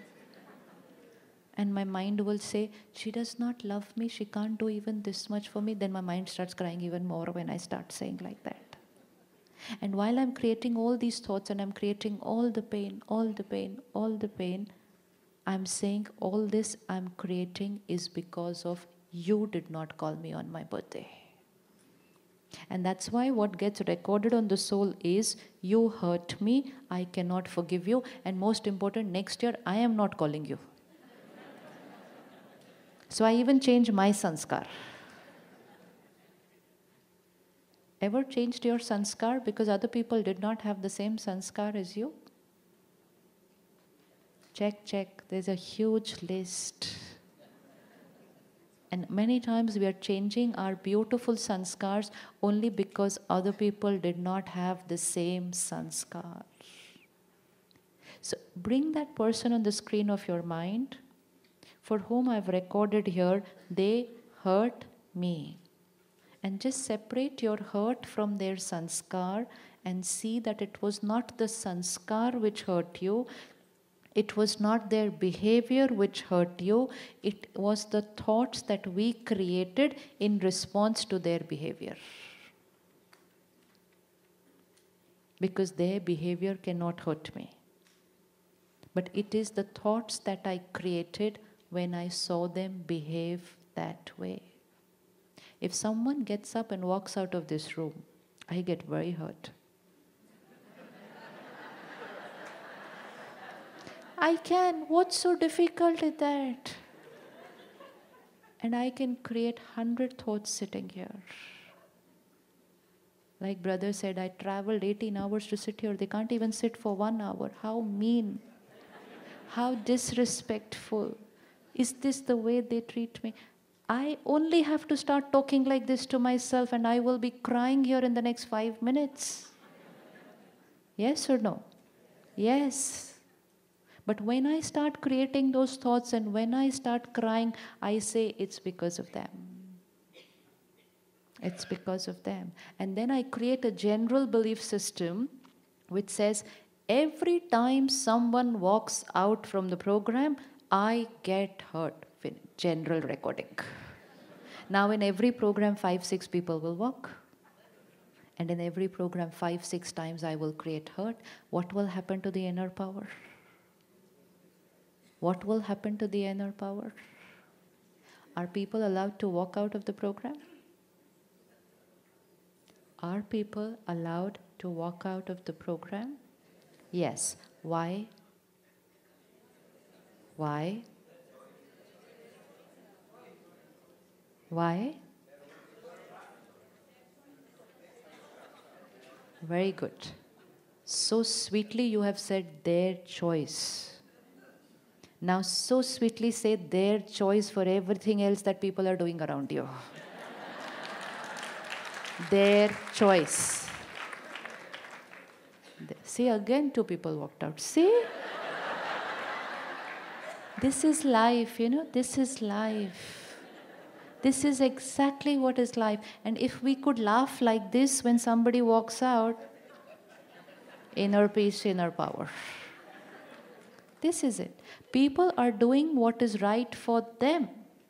They may have to go home on time. There must be somebody waiting for them. They were getting simply bored. Why should they sit? It's fine, no? And when I start talking like that, they don't hurt me anymore. But when I say, how could they? Was it right? They disrespected me. Same scene, same behavior, 2 different thoughts. So who's creating the hurt? Who's creating the hurt? I. So where is the question of forgiving them?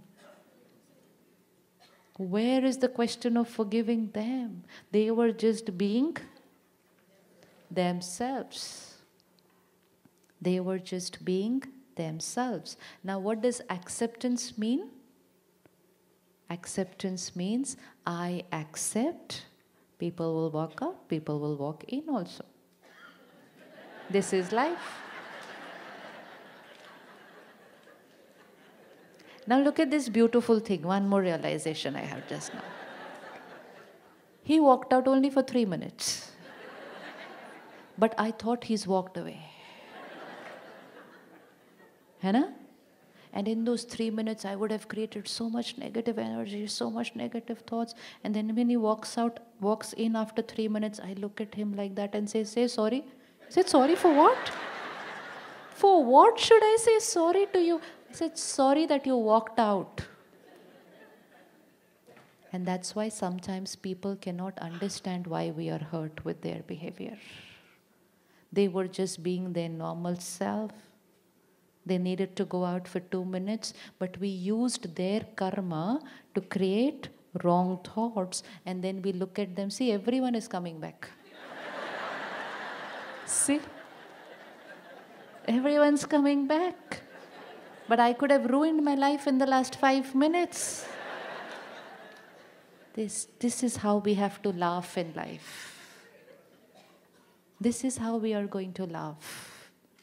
Only because we know they were doing things their way. They did not walk out to hurt me. Did anybody think, let me disrespect her by walking? Get up, move. I want to Who lives life like that? Nobody does like that. No one. No one. They just get up and walk out because they want to. Similarly, look at all those people.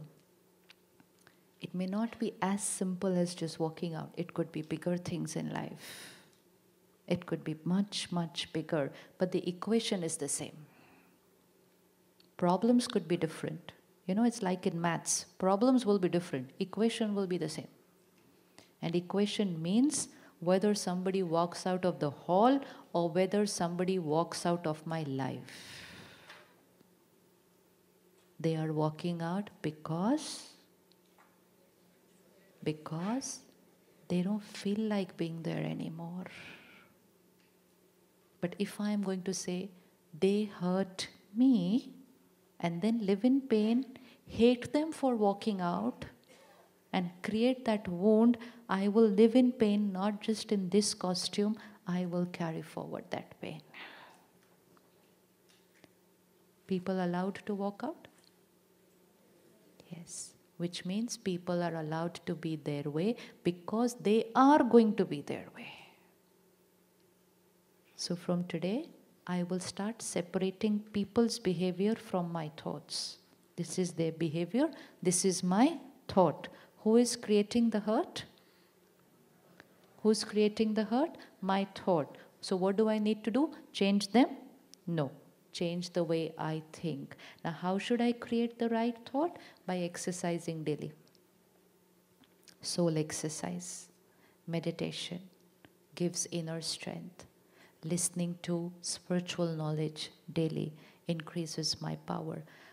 We were here for the last 60, 70 minutes. Just 60, 70 minutes of listening to knowledge, spiritual wisdom, brings about a little shift in the way of thinking. Does it bring about a little shift in the way of thinking? Yes. So if an hour can do this, then what will happen if we start taking an hour daily? Daily. Will it not bring about a shift in the way of thinking? Yes? This. And that's what we do at the Brahma Kumaris. Daily. We have these beautiful, high energy, pure vibrations, powerful vibrations at these places called Raj Yoga meditation centers, where for years people have been collectively meditating and they've created powerful vibrations. We just have to walk into that vibration and my mind will experience peace and power. And then I start listening to the wisdom shared there, God's knowledge shared there daily, every day, every day, every day. Thoughts start changing. Situation is the same. People walked out before, people walk out today, but my thoughts have changed. And if my thinking has changed, my life has changed.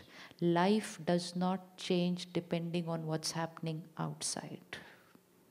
I can change my life only dependent on what is created inside. A life of happiness or a life of suffering has nothing to do with situations in life. Has nothing to do with problems in life. If you want to live a happy life, stop using the word problem.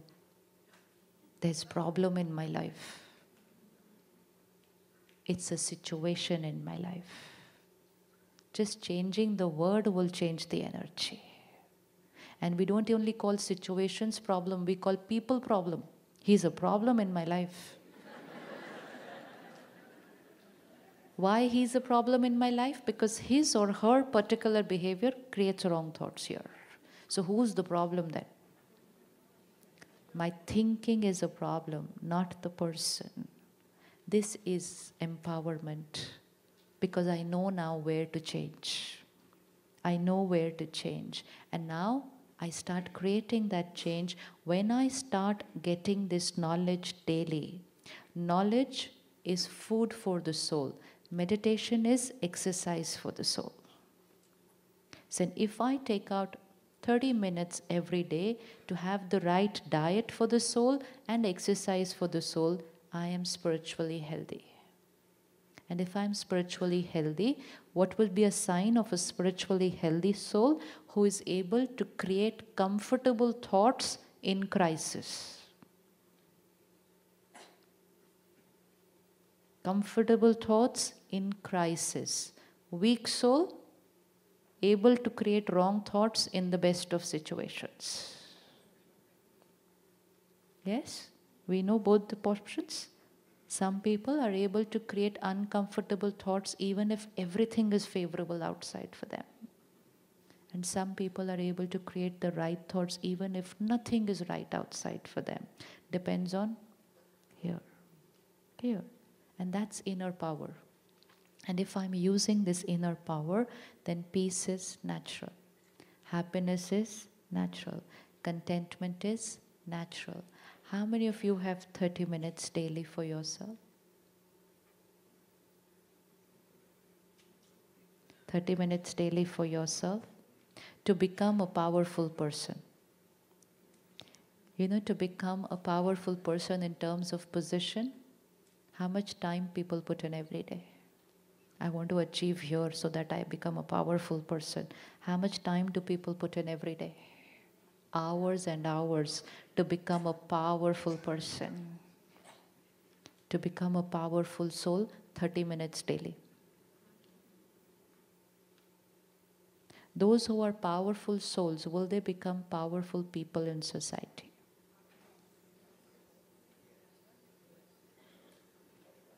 Somebody could be very powerful in terms of position, but very weak inside. Very weak inside. Sometimes people who hold very high positions live in constant fear of losing their position. Because they know that when they will lose position, they will lose control. And they live in constant fear. So they have control over people, but they lose control over themselves because they're living in fear of losing their power of possession. 30 minutes to exercise daily the soul, nurture the soul daily, to strengthen the soul muscle daily.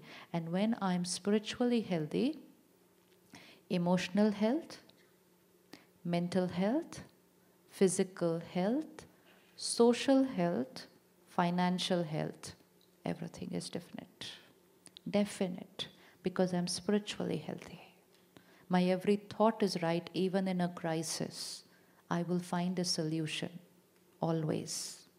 But if I'm spiritually weak, then all these remaining will start becoming difficult for me, because I'm not creating the right thought.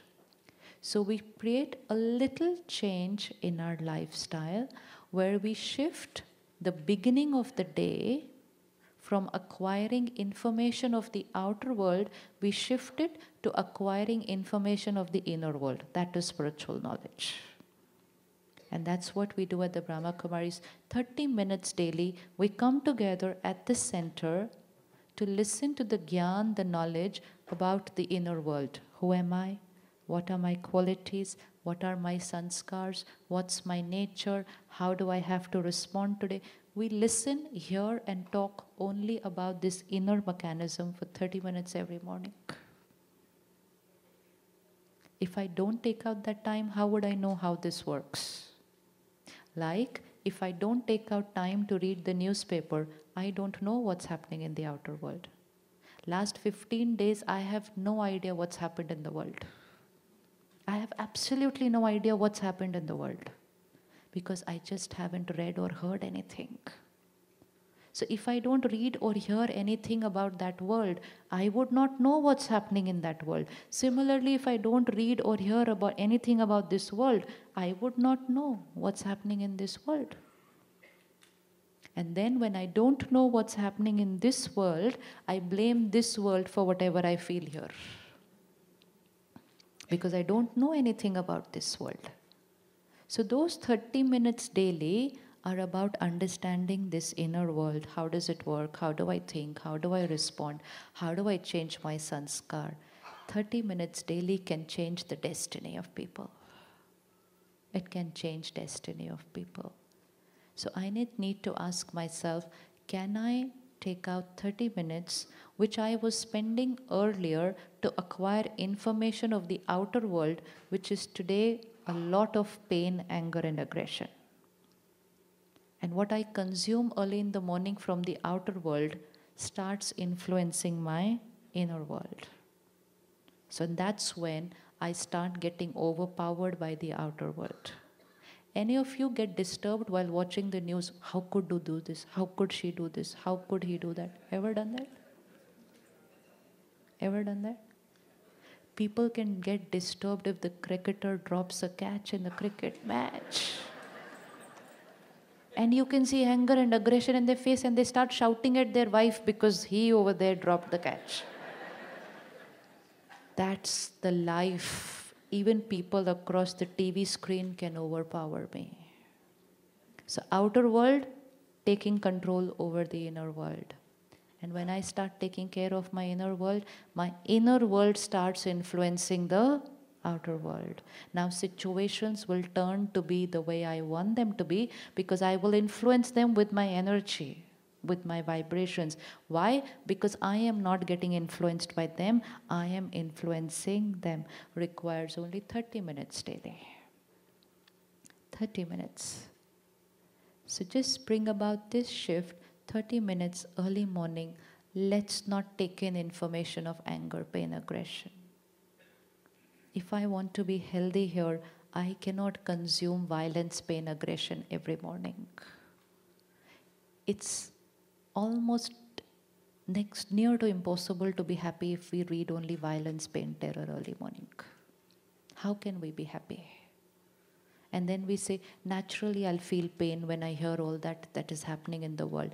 If there is pain in the world, then I need to take responsibility that I do not create any more pain and add pain to the world. Add pain to the world.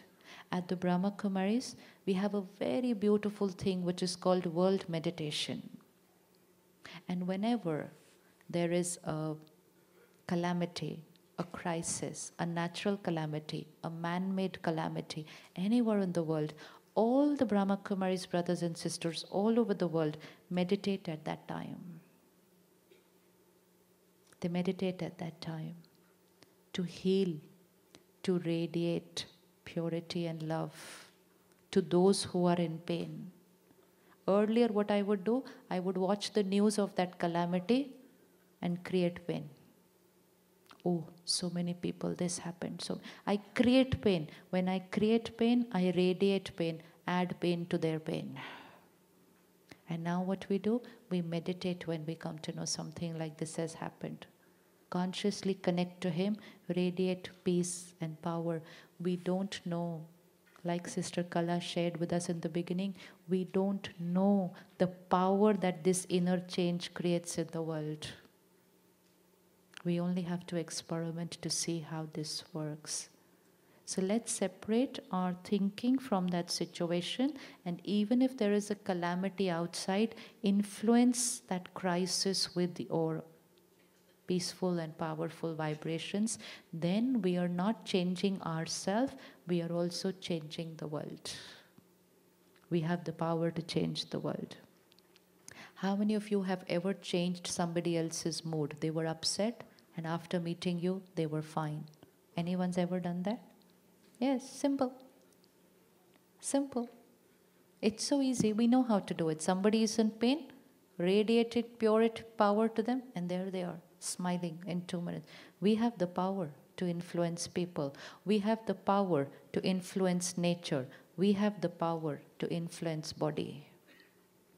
Today, medical science has evidence that thought power can create an ailment, thought power can heal the body. It's the power. If I can heal my body, I can heal my mind, I can heal people, I can also heal the world.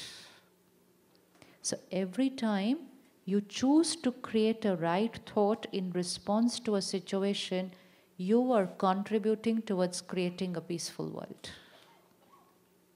That's the power.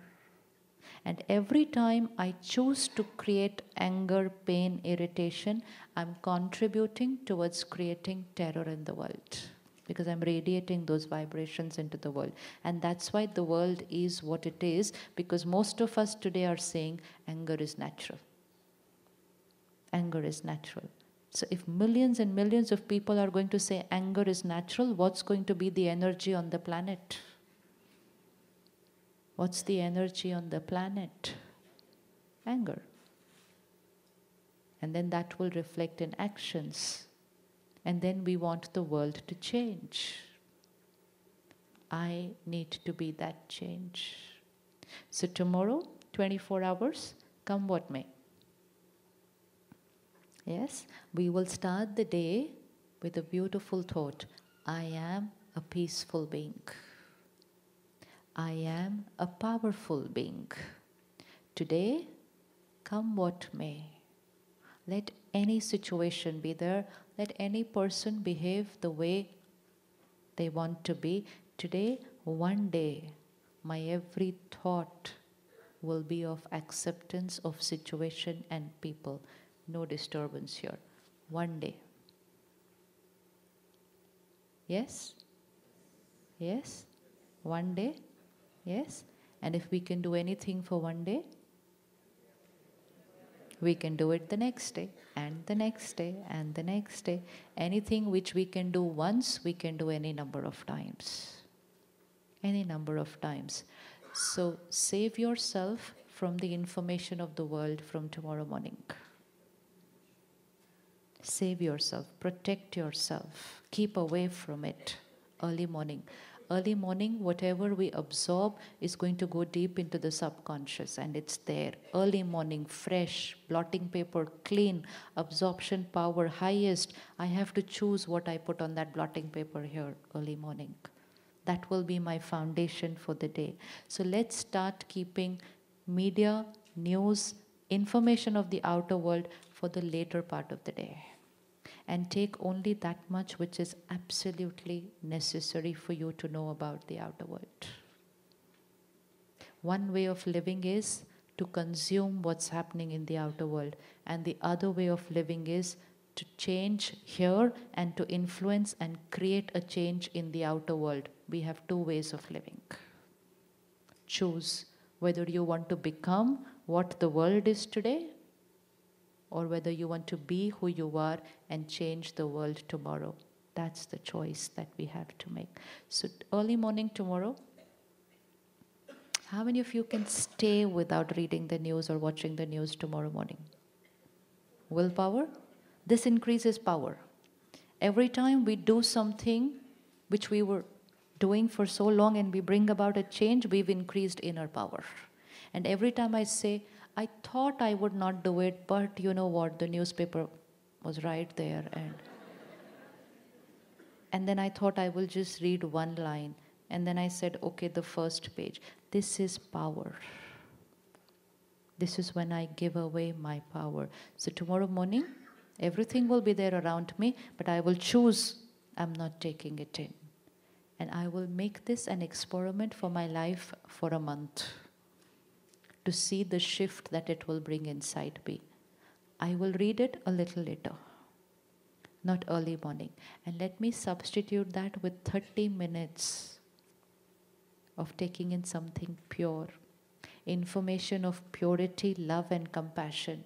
Information of cooperation. Information of empathy. Information of connecting to that supreme being. Let me take that in. It will change my thought, change my destiny. So 30 minutes in the morning, 10 minutes in the night before I go to sleep. Prime time of news channel. Prime time. Early morning, late night. Wrong time for the mind.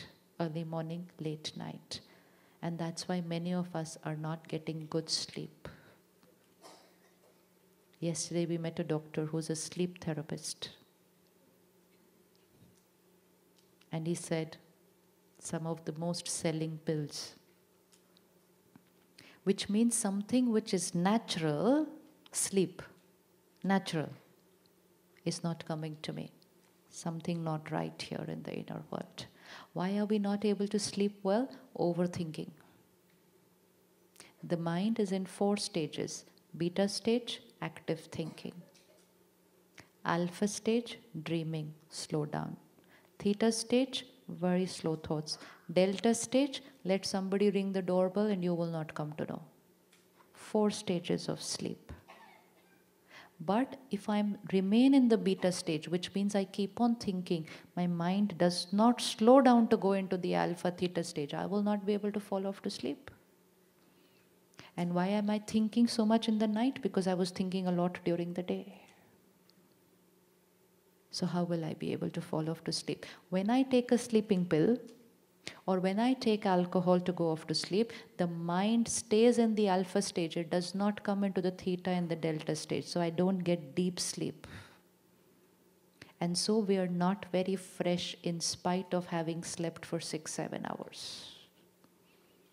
We're not fresh when we wake up in the morning because the mind did not go into that last stage of deep sleep. So external substances cannot give us natural sleep. If I just keep myself away from all this negative information early morning, late night, take in pure gyan, and then take care of my thoughts during the day, there is no way that I cannot get good sleep tonight. It's not possible. Anyone can do it. We have brothers and sisters who come to the center, put on nice music and meditate. Within 2 minutes, they go off to sleep in a sitting posture on the chair. Within 2 minutes. And after 10 minutes, they wake up and they say, lovely meditation. Sleep deprived, no? But at least it's a sign that the minute the mind gets peace, it falls off to sleep. It's sleep deprived. So if any of you have some issue with sleep, the easiest way is come and learn meditation. Yes, because it teaches me to slow down my mind, and then I will be able to sleep very well. So any issue of emotional health, mental health, physical health, relationships, spirituality has the answer, meditation has the power. So we will create one thought, and then after every hour, 1 minute, we will revise tomorrow again and again. I'm a peaceful being, I'm a powerful being. I'm a peaceful being, I'm a powerful being. Situations don't overpower me. I create a thought of my choice. It is their behavior, their sanskar. My thought is my thought. Just a few days and the mind knows how to think. And then forgiveness is a concept which does not exist. Because nobody hurt me. So where is the question of me forgiving anyone else? Always remember, whenever you create hurt, remember they walked out of the hall and we had a choice what to think. You have to remember, these scenes help us to remember the equations. They did what they felt was right. We had to do what was right here. And the first right thing we had to do was not blame them for our hurt. Even if I start creating wrong thoughts, I only have to take care I don't blame them. I'll be able to change my thoughts. But if I blame them, I'll never be able to change my thought. And I'll never be able to heal myself. And then I say, I cannot forgive them. No concept of forgiving people. Powerful souls? Everyone's a powerful soul now? Yes? Yes? Do you want to forgive anyone? No. Where is the question now of forgiving anyone? There's only one person I need to forgive. Is the one who created the hurt. And the easiest way to forgive that one is by saying, end, it's over, no more. We are not going to go on crying anymore inside for their sanskars. They were just being their way. They did not do anything to me. It was their natural way. The Brahma Kumaris are opening a very beautiful meditation center in your city. It's the fortune, it's your fortune. It's your fortune. A place of high energy vibration. A place which you can call home. A place where you can walk in any time and experience peace without doing anything yourself. A place where you get to meet a family which radiates selfless love, and there is a connectivity and unity which sometimes we may not even experience in our own family.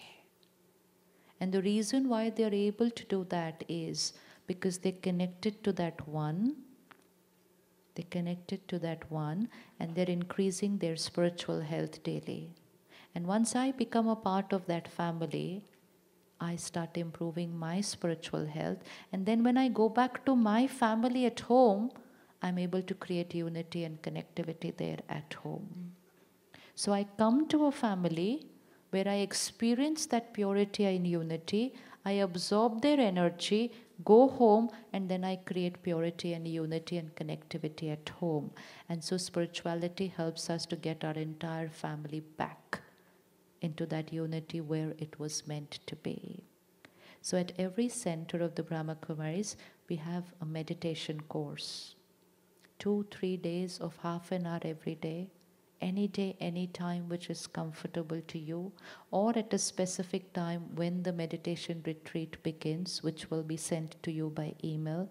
Just take out that hour to come and learn how to strengthen my spiritual health. We all have half an hour daily?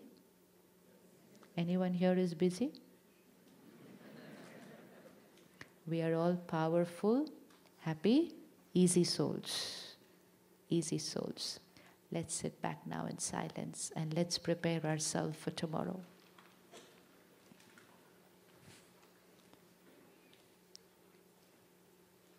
We are going to see how I'm going to be tomorrow.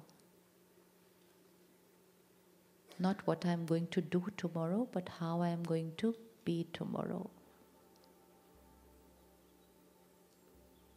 Preparing my mind.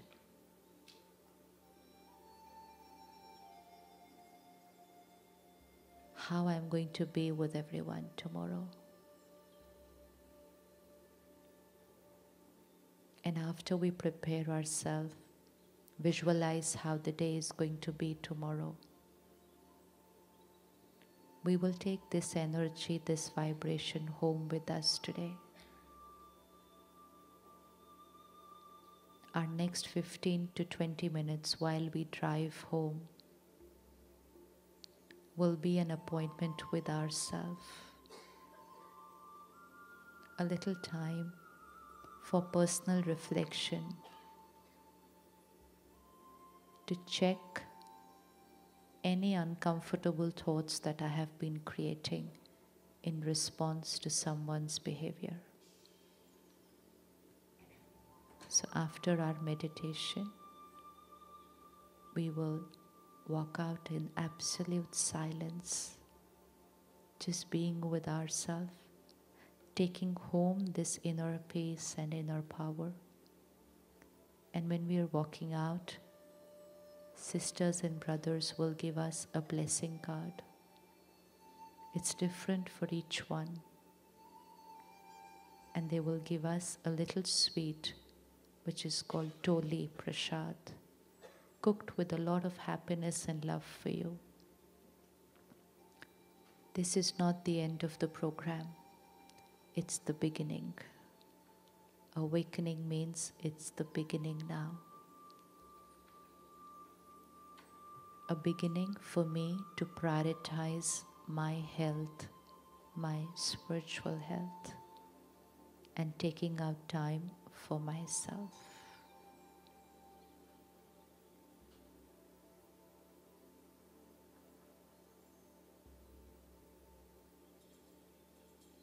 I, the being, the energy, the consciousness, I,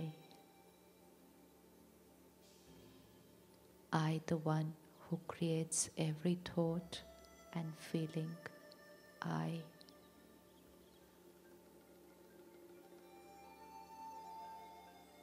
am the creator.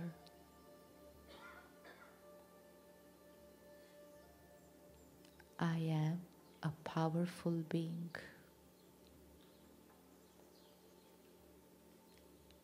I am a powerful being.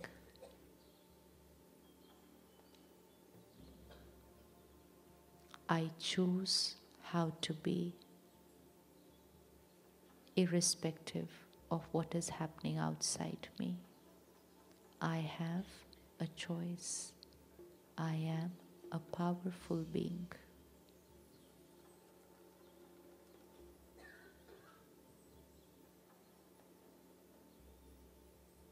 Situations and people are their way. I choose my way.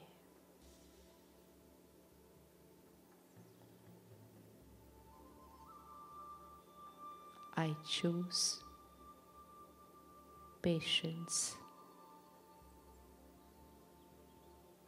I choose acceptance.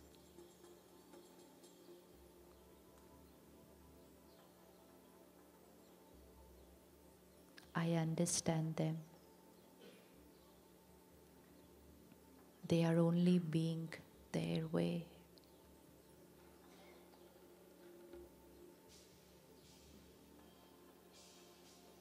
I am the creator of my thoughts in response to them being their way. I am a powerful being.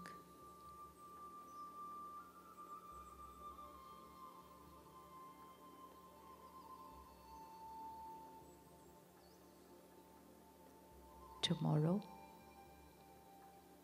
let me see my day tomorrow. Scene after scene, series of situations. At home, at work, scene after scene. Same people, their behavior, their sanskars, just the same as it was today and before. Everything outside is going to be the same tomorrow. Let me look at myself with them tomorrow. I, the powerful being.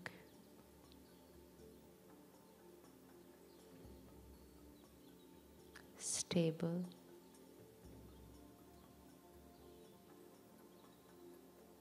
in control of myself, accepting them, understanding their sanskars.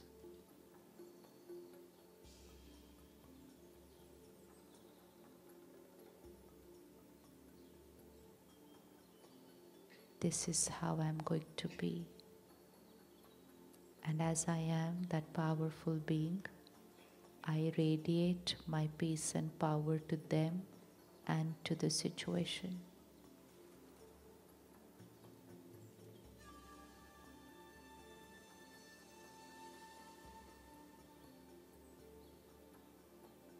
And when I radiate this peace and power to them, I empower them. I empower them.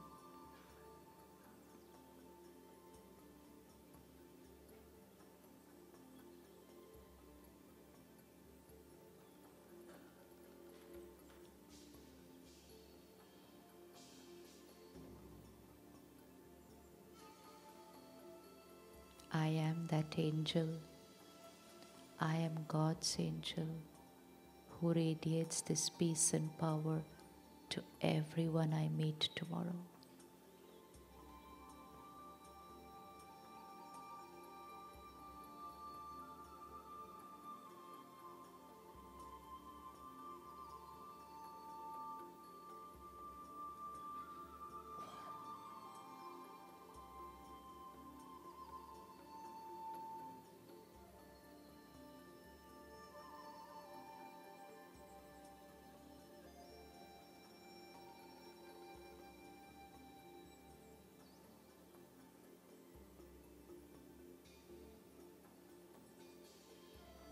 I will now start moving out in absolute silence, conserving my energy and radiating my vibration of peace and power as I move out. I'm radiating peace to the world. Absolute silence. My next 20 minutes are with myself. Talking to myself, healing myself, forgiving myself for anything that I created in the past, and choosing today a new way of thinking, a new way of being. It's my awakening.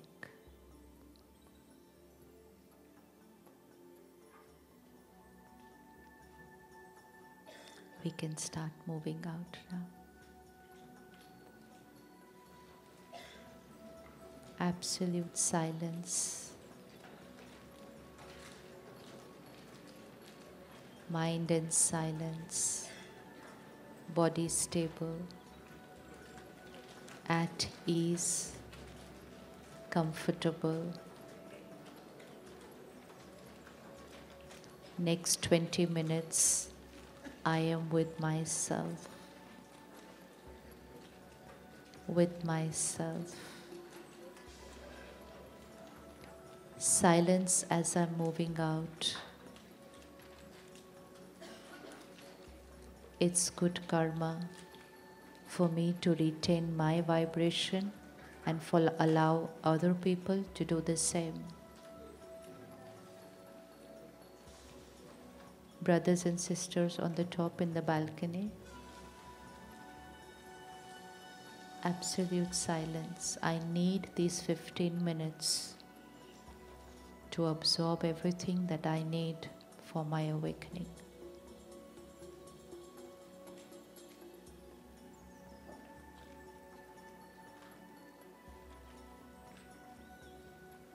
And as I walk out, I take my blessing card. Every blessing card is different. It's His blessing for me.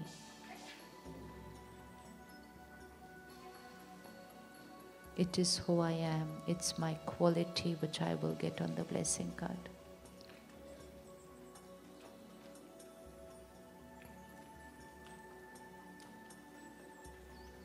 I am a powerful being.